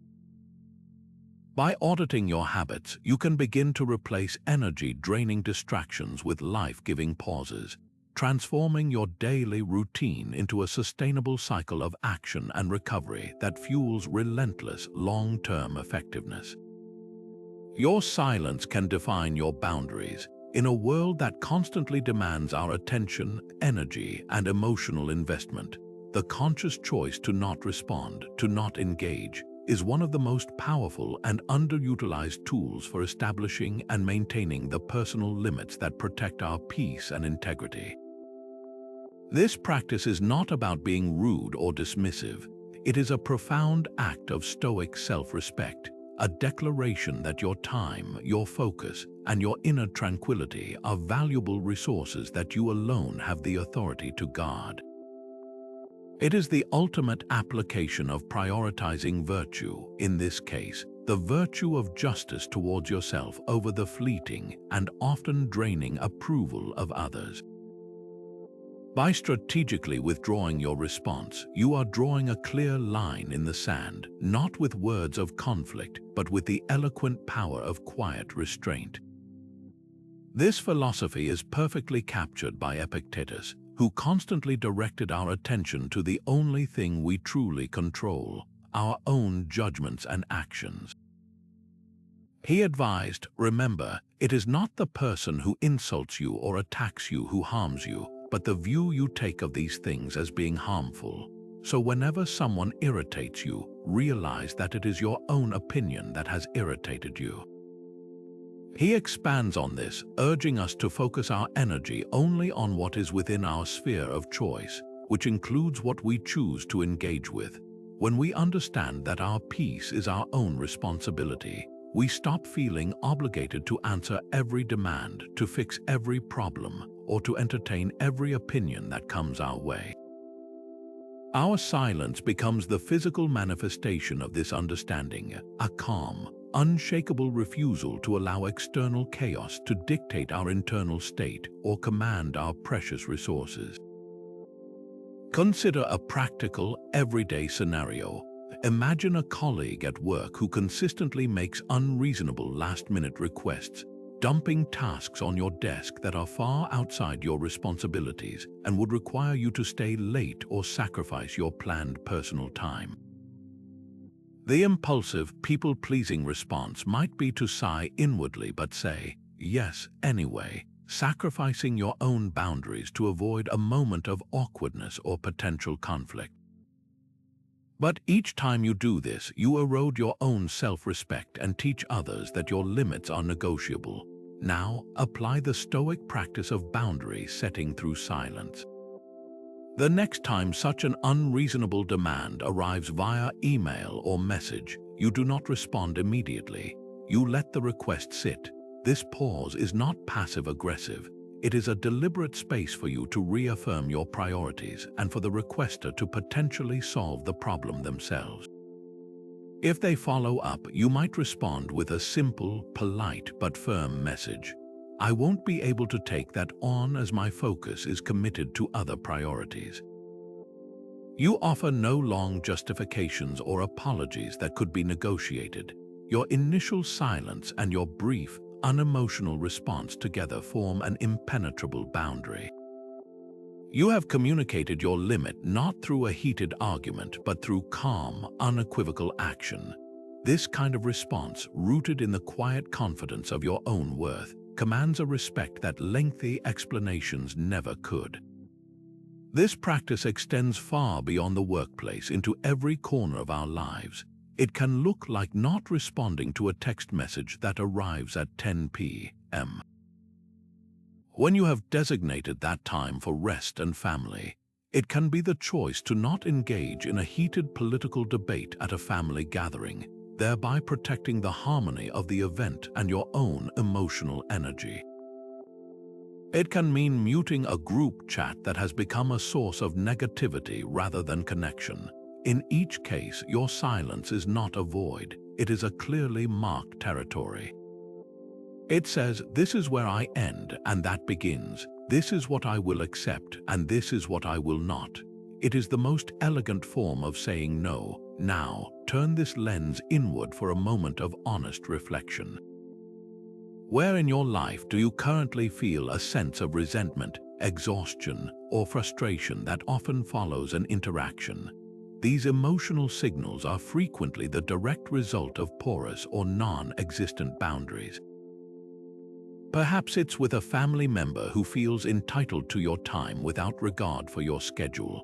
Maybe it's a friend who consistently unloads their emotional burdens onto you without ever asking about yours. It could even be your own habit of saying yes to every volunteer request at your child's school, leaving you stretched thin and unable to fully enjoy any of it. Identify that one area where your boundaries feel most frequently crossed. What would it look like to begin reinforcing that boundary, not with a dramatic confrontation, but with the calm, steady application of strategic silence? Could you let a non-urgent message go unanswered for a few hours to reclaim your evening? Could you listen to a complaint without feeling compelled to offer a solution, thereby limiting the emotional drain? Each small act of quiet boundary setting is a deposit into your account of self-respect, building a resilience that allows you to engage with the world from a place of abundance, not depletion. Fighting the unavoidable wastes energy. It's like trying to hold back the tide with your bare hands, a futile struggle that exhausts you while the ocean continues its eternal rhythm, completely indifferent to your efforts.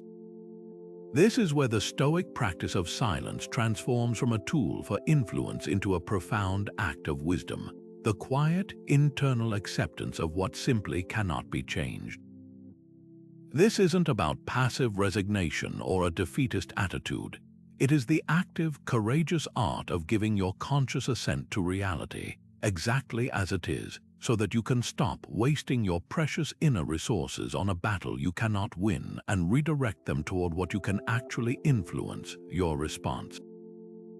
This silent ascent is the very heart of the Stoic concept of amor fati, the love of one's fate, and it is perhaps the most liberating application of strategic withdrawal you will ever learn.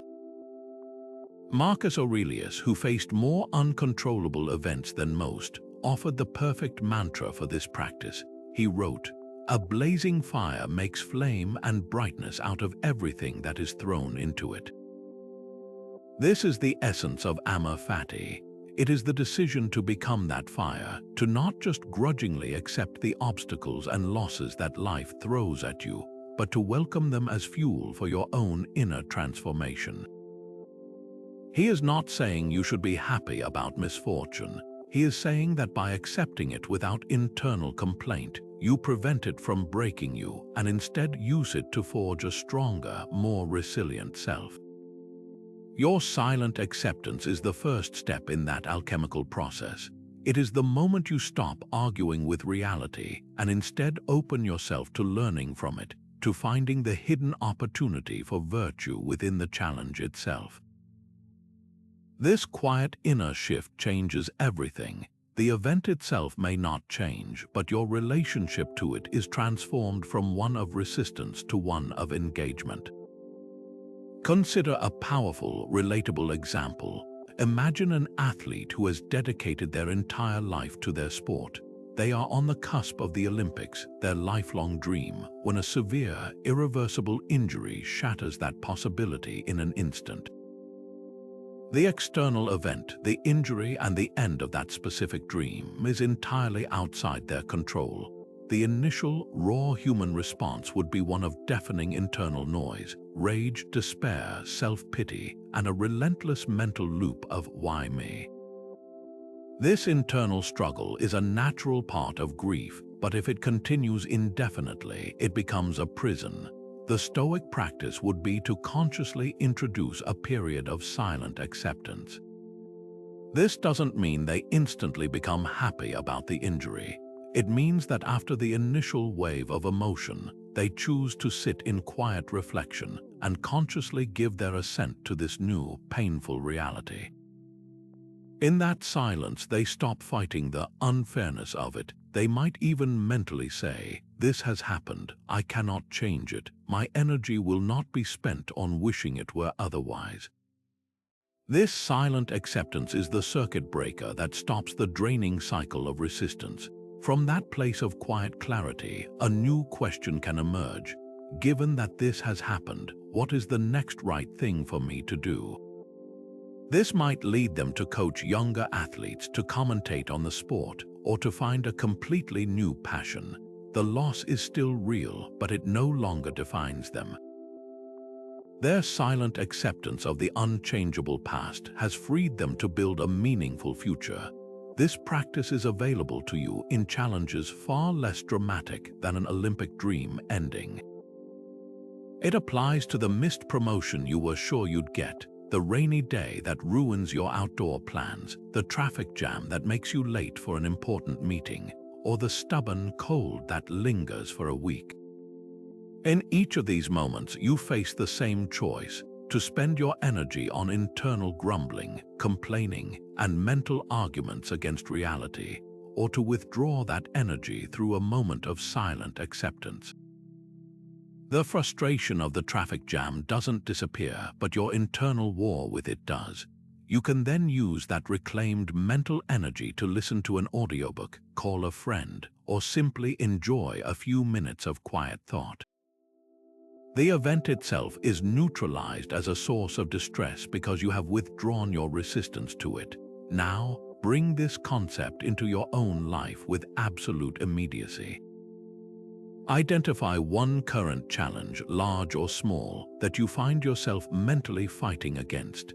It might be a person whose behavior you cannot change, a financial setback, a global event that worries you, or even just the weather. Notice the subtle ways you resist it: the complaining thoughts, the feelings of frustration, the endless mental replays of how it should be different. Now, for just the next 24 hours, make a conscious experiment. Practice the Stoic art of silent assent. Each time you catch yourself mentally fighting this unchangeable reality, pause. Take a slow, deep breath, and in that breath, consciously withdraw your internal resistance. Silently acknowledge, this is what is. Do not follow the thought with judgment or story. Simply let the fact of it be without your commentary. Observe what happens. You will likely find that the weight of the problem feels lighter.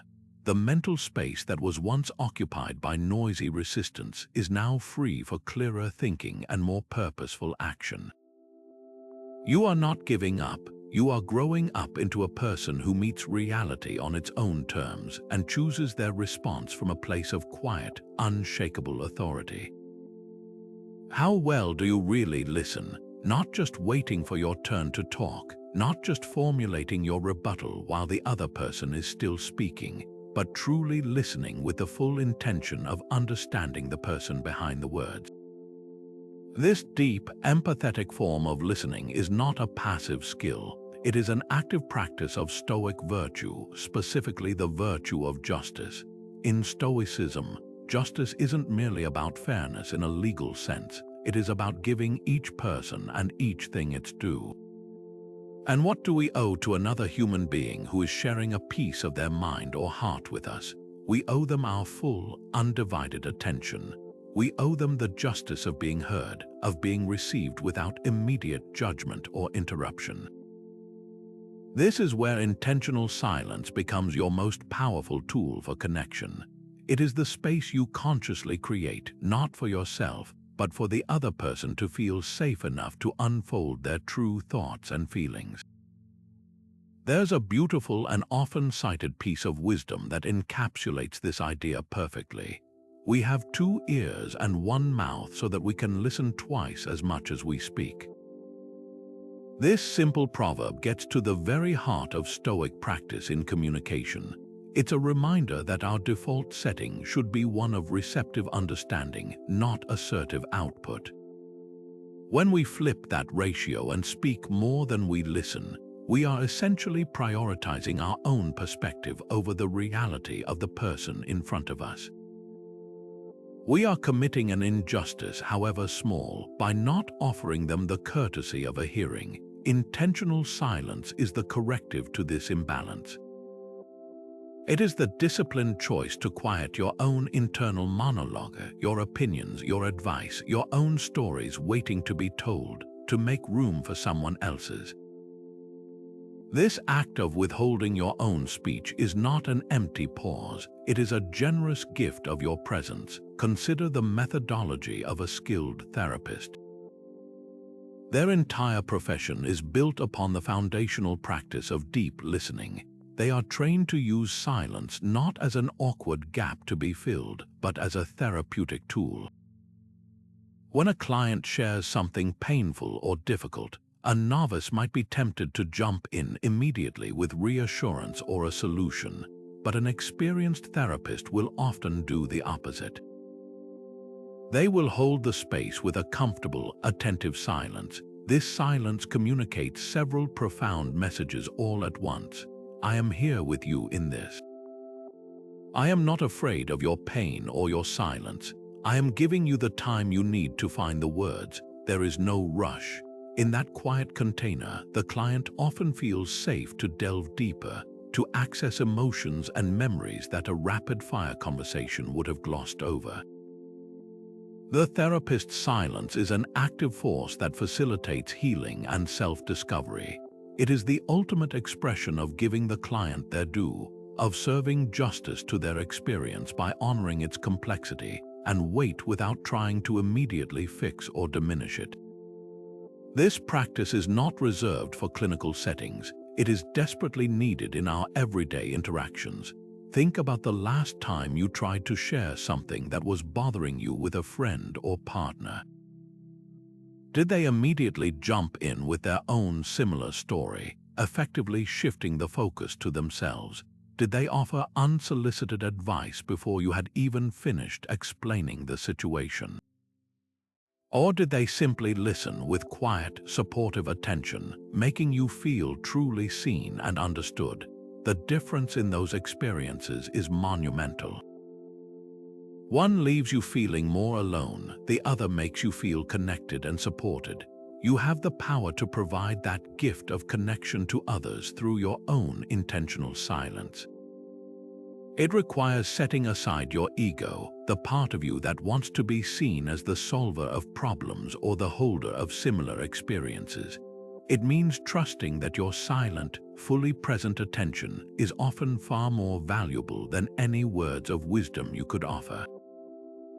The challenge now is to turn this understanding into a lived experiment. For the next 24 hours, make a conscious commitment in one of your conversations. Choose an interaction where you would normally be quick to respond, to advise, or to relate. This time, make your primary goal not to respond but to understand. When the other person is speaking, focus all your energy on absorbing their words, their tone, and the emotions behind them. When they pause, resist the urge to fill the silence immediately. Count to 3 slowly in your head. See if they have more to add. Let your body language, your eye contact, your nod communicate that you are listening. You will be amazed at what you start to hear when you stop preparing your own lines. You might pick up on a subtle uncertainty in their voice that you would have missed, or a hidden hope beneath their complaint. This practice of listening without interrupting is a direct training in Stoic justice. It is how you honor the humanity of the person in front of you. And in doing so, you don't just become a better listener, you become a more compassionate and connected human being. We all have that automatic reflex, don't we? The moment we feel criticized, our defenses snap up, our heart rate quickens, our face flushes, and we're already formulating our counter-argument before the other person has even finished their sentence.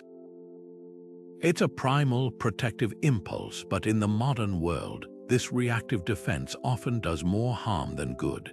It signals insecurity, hands over control of your emotional state to the critic, and escalates minor disagreements into major conflicts.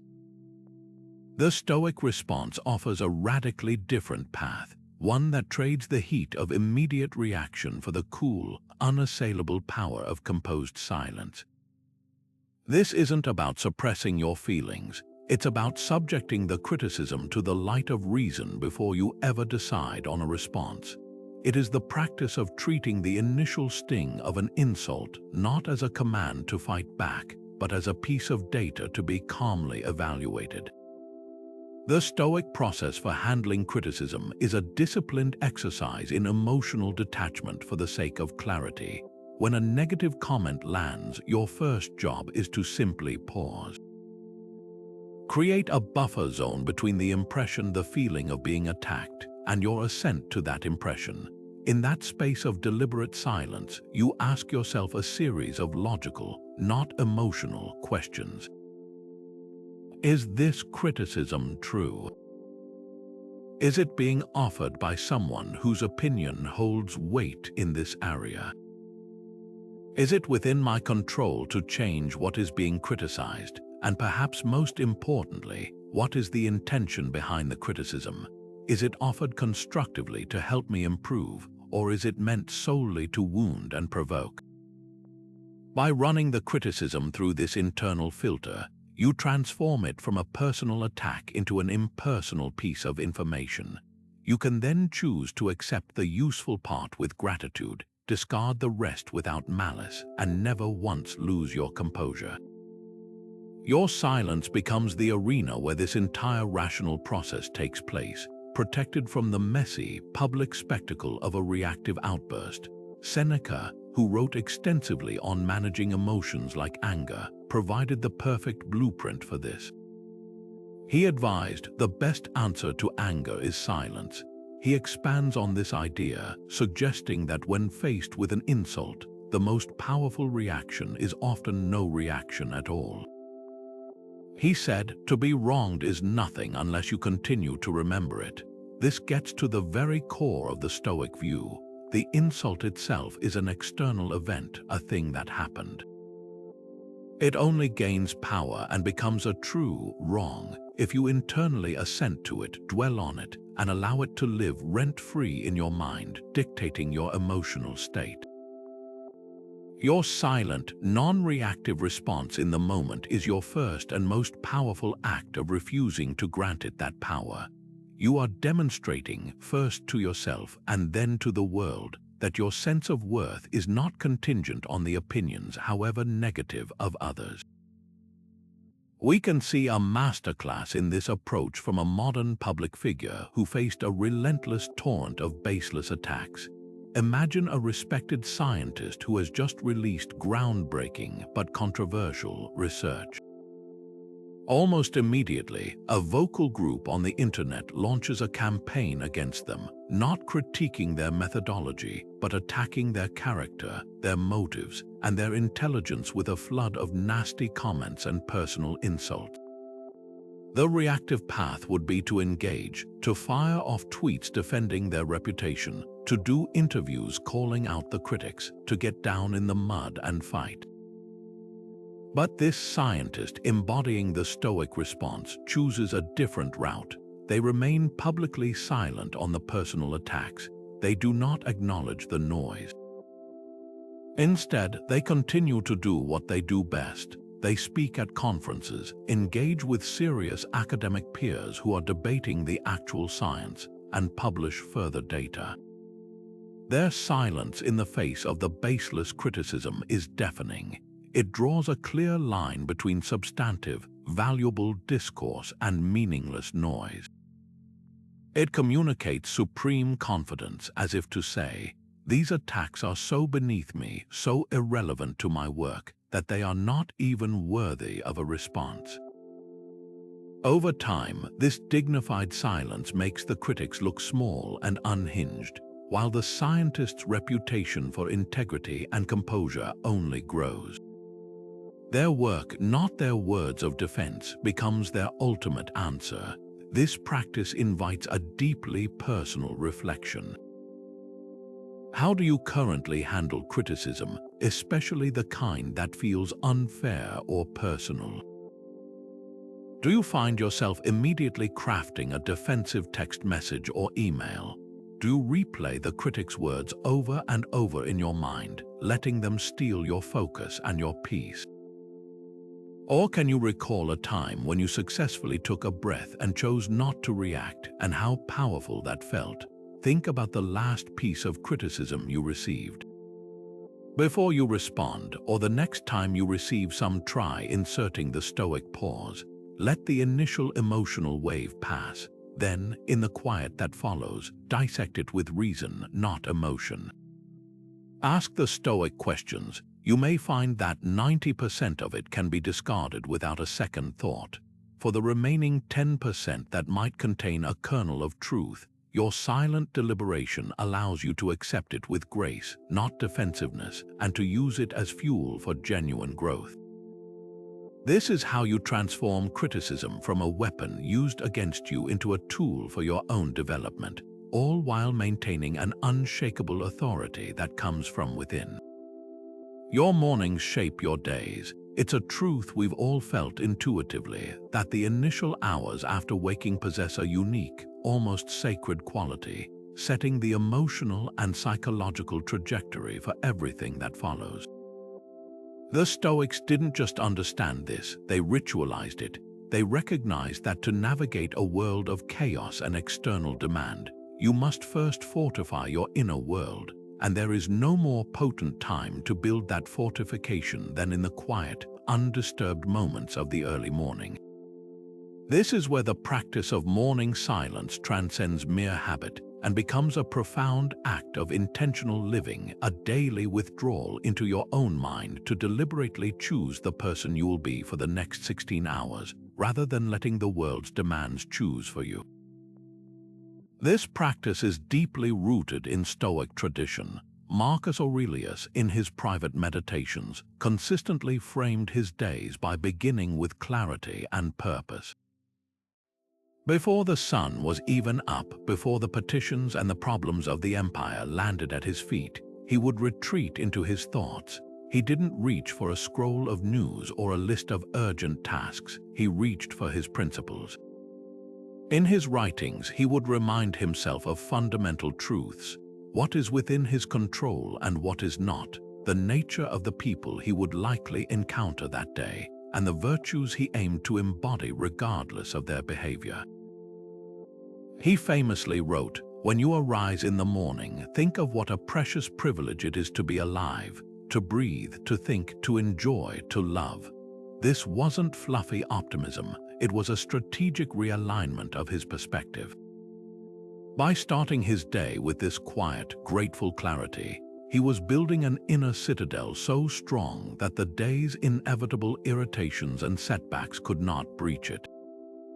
His morning silence was the foundation upon which his legendary composure was built.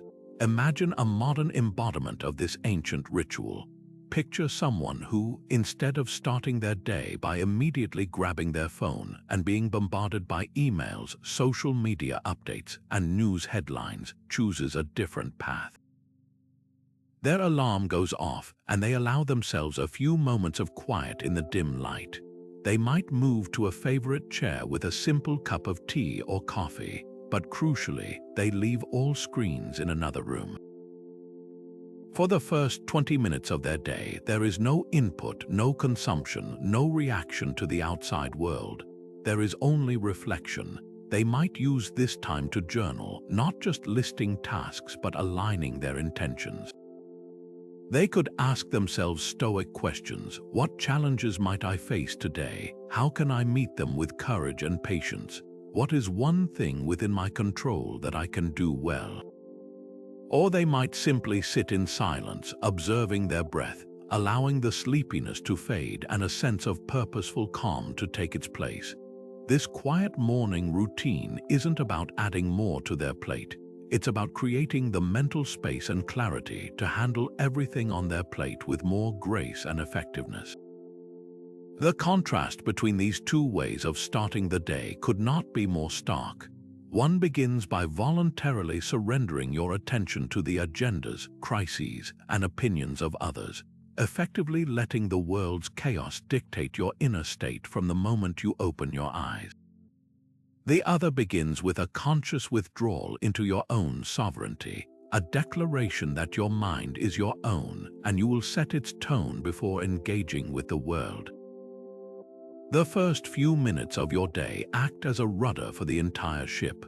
A small adjustment in the morning creates a vastly different course by evening. By incorporating even a small amount of intentional silence into your morning, you are not just adding a peaceful moment, you are installing a filter through which the entire rest of the day will be processed. You are building a reservoir of calm that you can draw from when pressures mount, because you have already connected with the still, quiet center of yourself that no external event can disturb. Think about the last time you waited in a line, sat in a waiting room, or had a few spare minutes between tasks. What was the very first thing you did? For so many of us, it's an automatic, almost unconscious reach for the phone, a quick scroll to fill the silence, to check for updates, to see what else is happening somewhere else. This constant digital grazing has become the background noise of modern life, a low hum of distraction that pulls us out of the present moment and into a curated, often chaotic, digital elsewhere.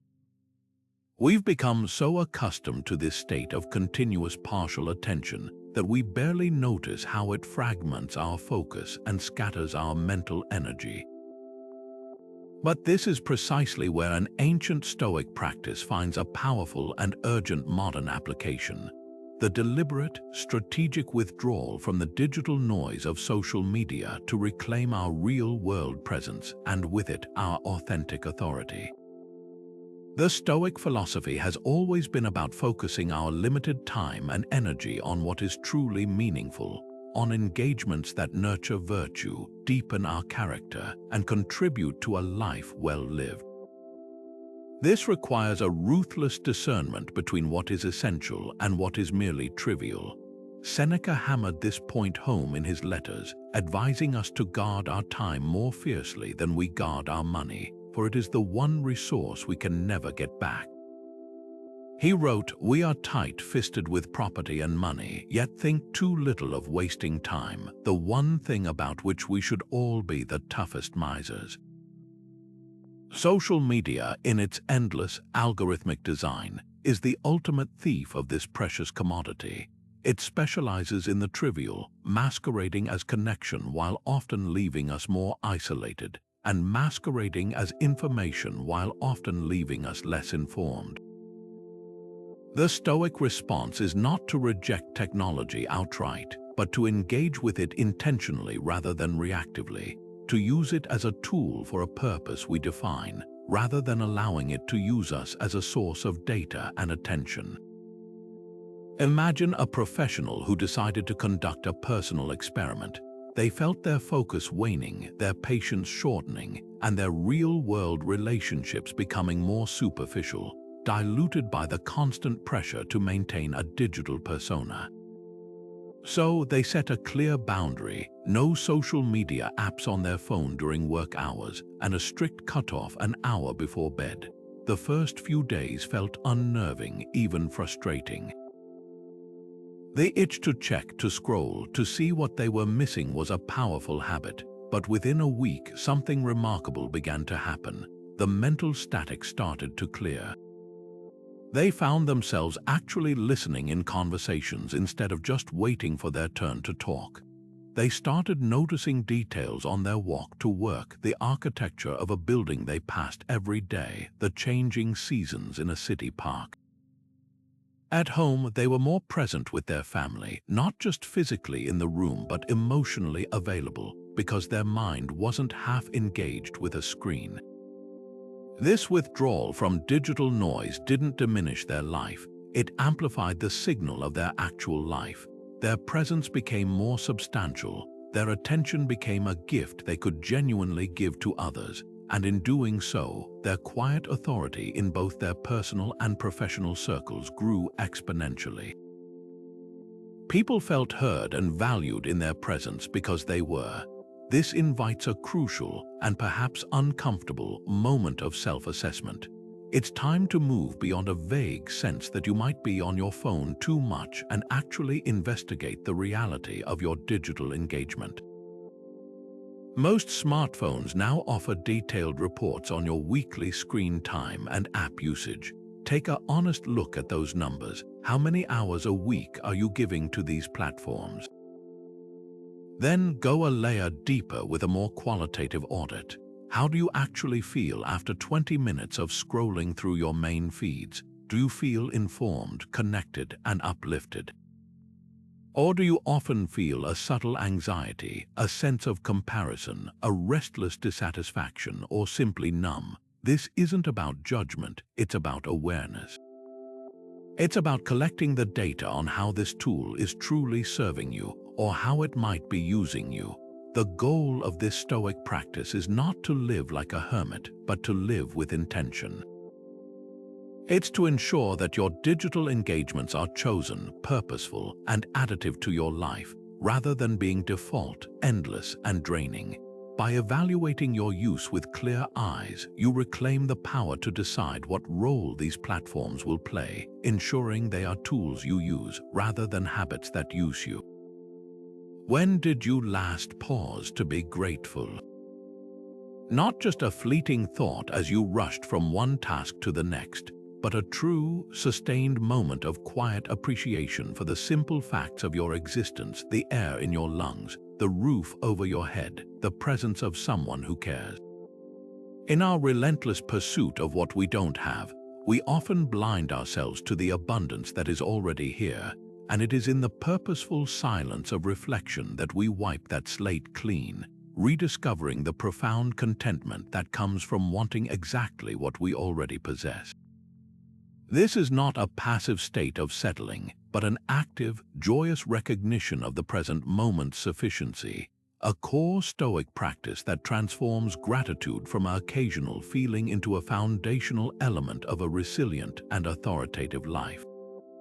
The Stoics framed this practice not as a soft-focused exercise in positive thinking, but as a rigorous discipline of perception.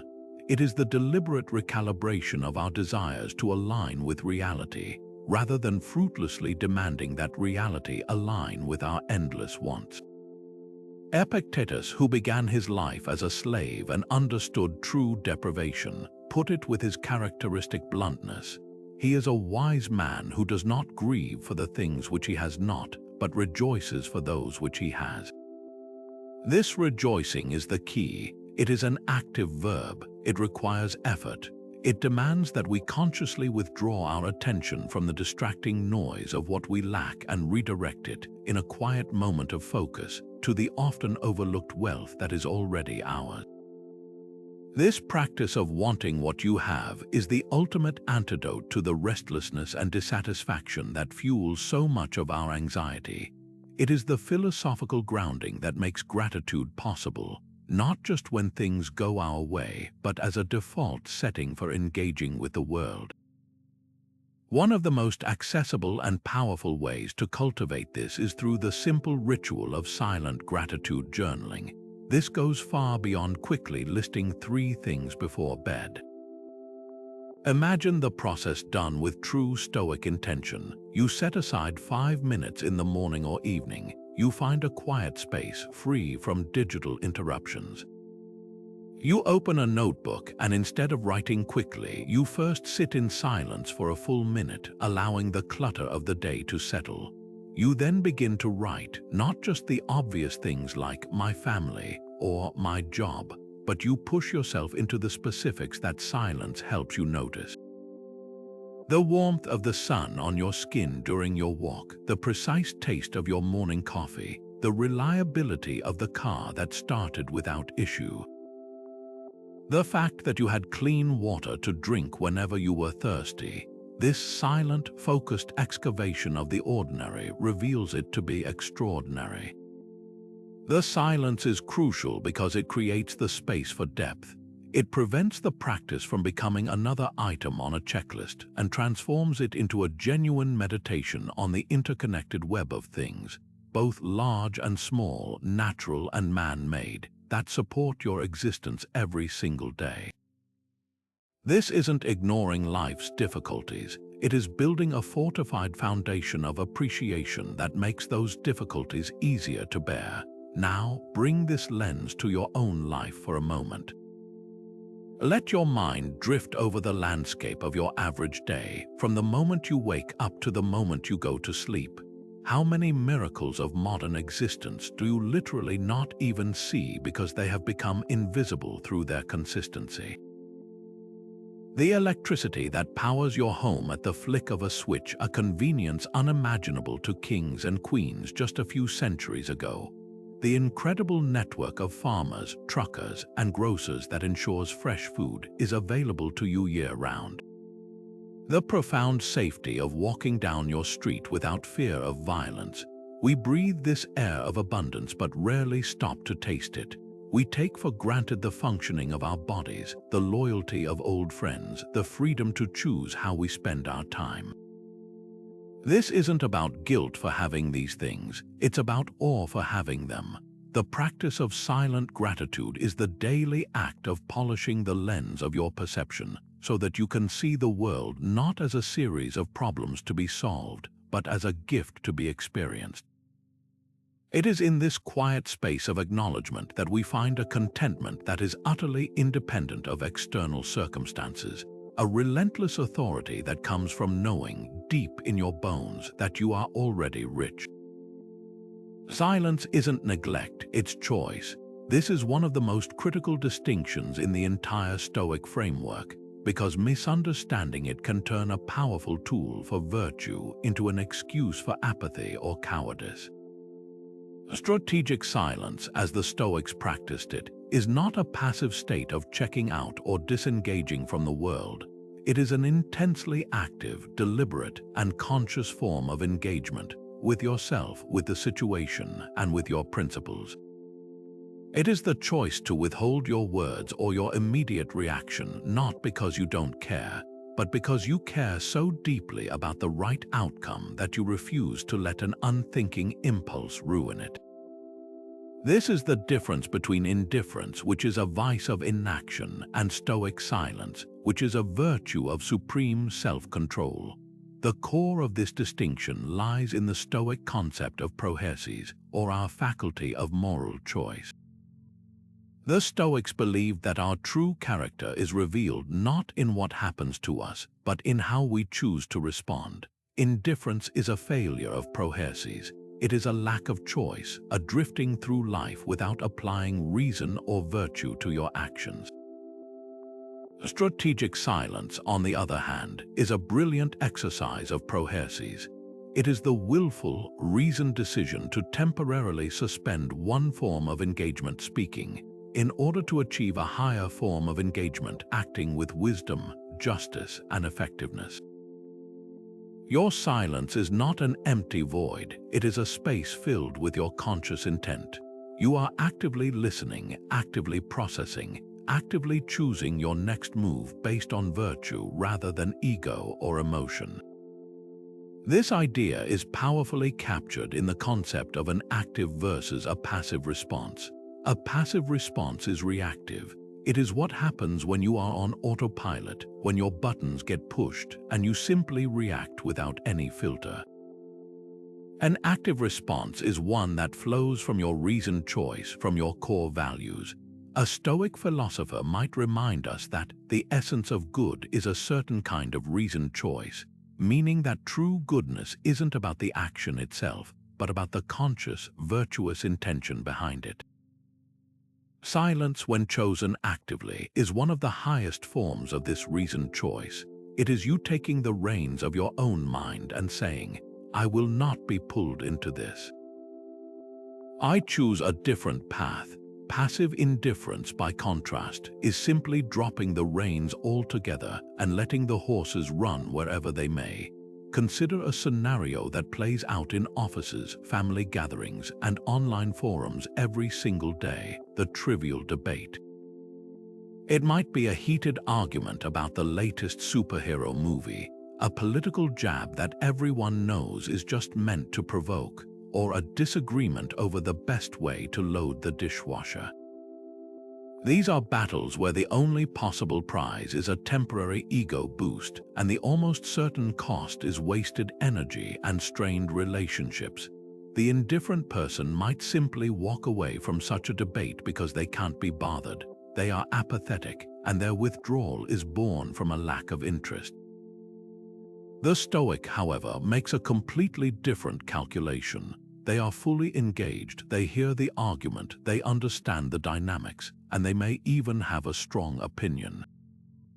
But they consciously choose silence. They do this not because they don't care, but because they care about more important things: preserving harmony, conserving their mental energy for meaningful issues, and upholding the virtue of temperance by not indulging in pointless conflict. Their silence is an act of strength, a demonstration that their peace is more valuable than winning a battle that doesn't matter. This practice requires deep and continuous discernment. It asks you to become a moment-by-moment judge of your own intentions. Before you speak or before you choose to stay quiet, you must consult your inner Stoic compass. Ask yourself, is my silence in this moment serving virtue, or is it serving my fear or my laziness? Am I choosing not to engage in this gossip because it is the right thing to do, or am I just avoiding a slightly uncomfortable social situation? Am I refraining from offering criticism because the timing isn't right and my words would only cause harm, or am I just too afraid of how the other person might react? This is the hard work of applied philosophy. It moves the concept of silence from a simple technique into a moral practice.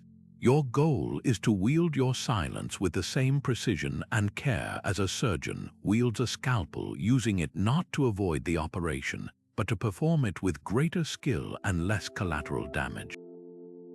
Start by observing your conversations this week. Look for one small opportunity where your usual impulse would be to jump in, and instead choose a purposeful, virtuous silence. Notice what it feels like to be the calm eye of the storm rather than another part of the whirlwind. Authority is built daily in small moments.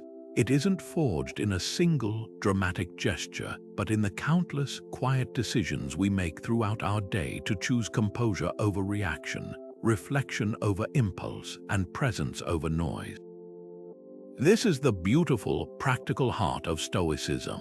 It's a philosophy meant to be lived, not just discussed, and integrating the practice of strategic silence into the rhythm of your daily life is how you transform this ancient wisdom from a concept into a character trait, turning occasional withdrawal into relentless, unshakable authority. The Stoics themselves were relentless advocates for daily practice. They didn't see philosophy as an abstract subject for debate, but as a set of mental and spiritual exercises to be performed each day, much like an athlete trains their body. Epictetus referred to his school as a hospital for the soul, where students came not to be entertained but to be cured of their faulty judgments and unhealthy desires. This cure was administered through consistent, disciplined practice. Marcus Aurelius dedicated the first moments of his day to grounding himself in his principles through journaling, and the last moments to reviewing his actions with honest self-assessment. Your practice of silence can follow this same model of intentionality, becoming a seamless part of your existing routine rather than another burdensome task on your to-do list. Begin with the simplest and most powerful practice of all, the intentional pause before you respond. This is the micro moment where you exercise your stoic muscles.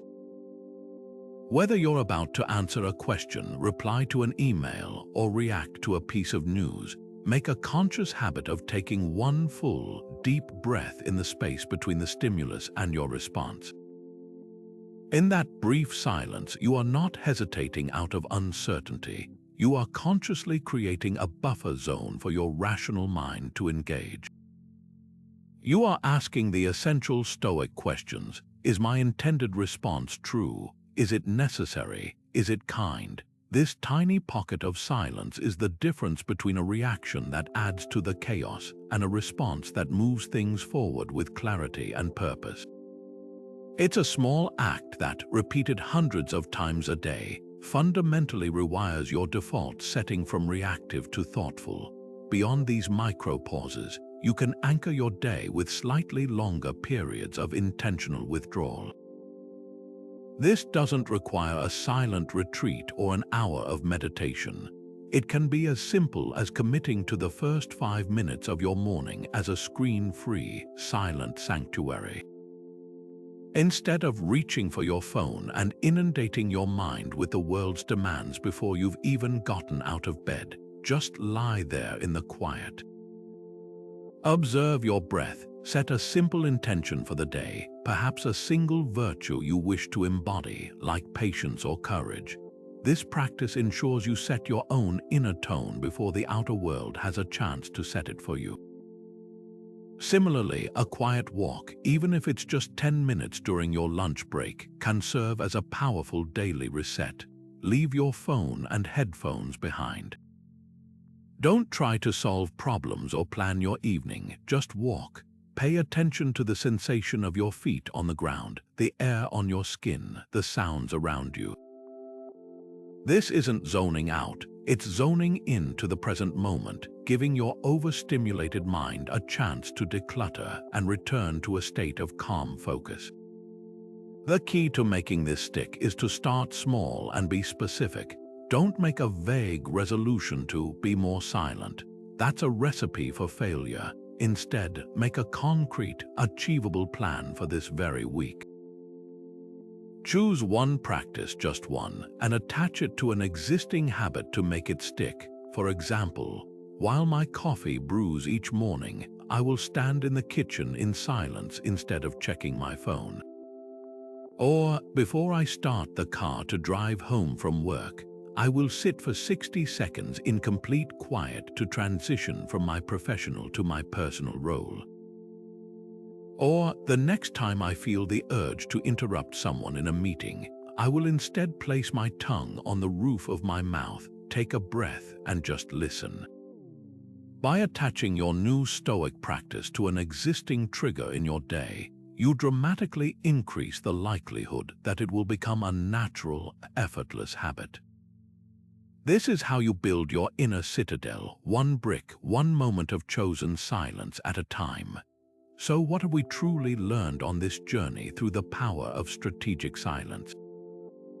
We've seen that this practice, deeply rooted in the ancient wisdom of Stoicism, is not a passive retreat from the world, but an active reclamation of your own power.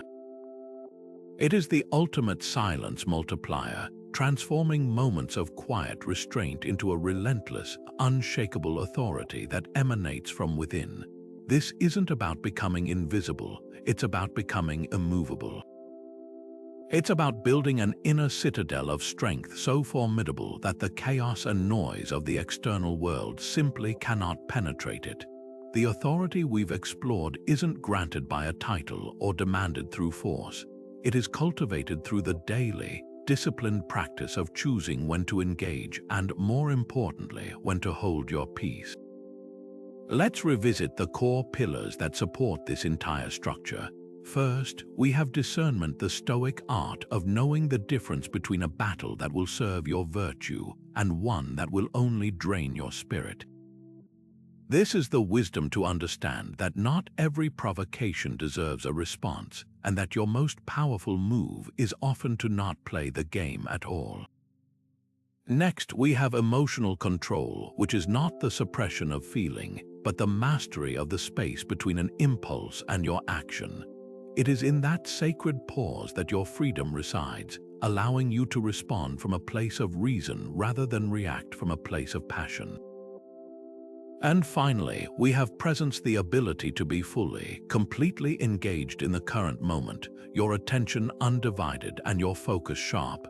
This is the quality that makes people feel truly heard and valued in your company, and it is only possible when you have withdrawn from the constant pull of distraction. These are not just abstract ideas, they are practical tools for living a more peaceful and influential life. Seneca, with his piercing insight into human nature, perfectly captured the profound strength in this quiet mastery when he wrote, "A great fortune is a great slavery." But he also offered the antidote, reminding us that the greatest wealth is a poverty of desires. This is the essence of what we've discussed. The wealth you gain from strategic silence is the freedom from needing external validation, the liberation from the slavery of others' opinions, and the rich inner peace that comes from wanting what you already have. Your quiet becomes your greatest source of strength. Now, this journey doesn't end when this video does. The real work begins in your own life, in your next conversation, your next moment of frustration, your next decision. I want you to take a moment right now to truly reflect. Picture one specific situation from your upcoming week, a meeting, a difficult discussion, a moment of potential stress. Now imagine yourself applying just one of these principles. See yourself choosing the strategic pause, listening with full presence, or withdrawing from an unnecessary conflict. Visualize the calm you will feel and the different outcome it might create. How will that single choice build your authority, not in the eyes of others, but in your own confidence and self-respect? This is your path forward, a path of less noise and more meaning, of less reaction and more response, of less external chaos and more inner peace. If you're ready to continue this journey and deepen your understanding of these timeless Stoic practices, then be sure to subscribe to the channel and turn on notifications. A community is growing here, dedicated to living with more purpose and less panic. I would also love to hear from you. How will you use the silence multiplier in your own life? What challenges do you foresee? Share your thoughts and your experiences down in the comments. Let's learn from each other and build this wisdom together. Thank you for watching, and remember, sometimes the most powerful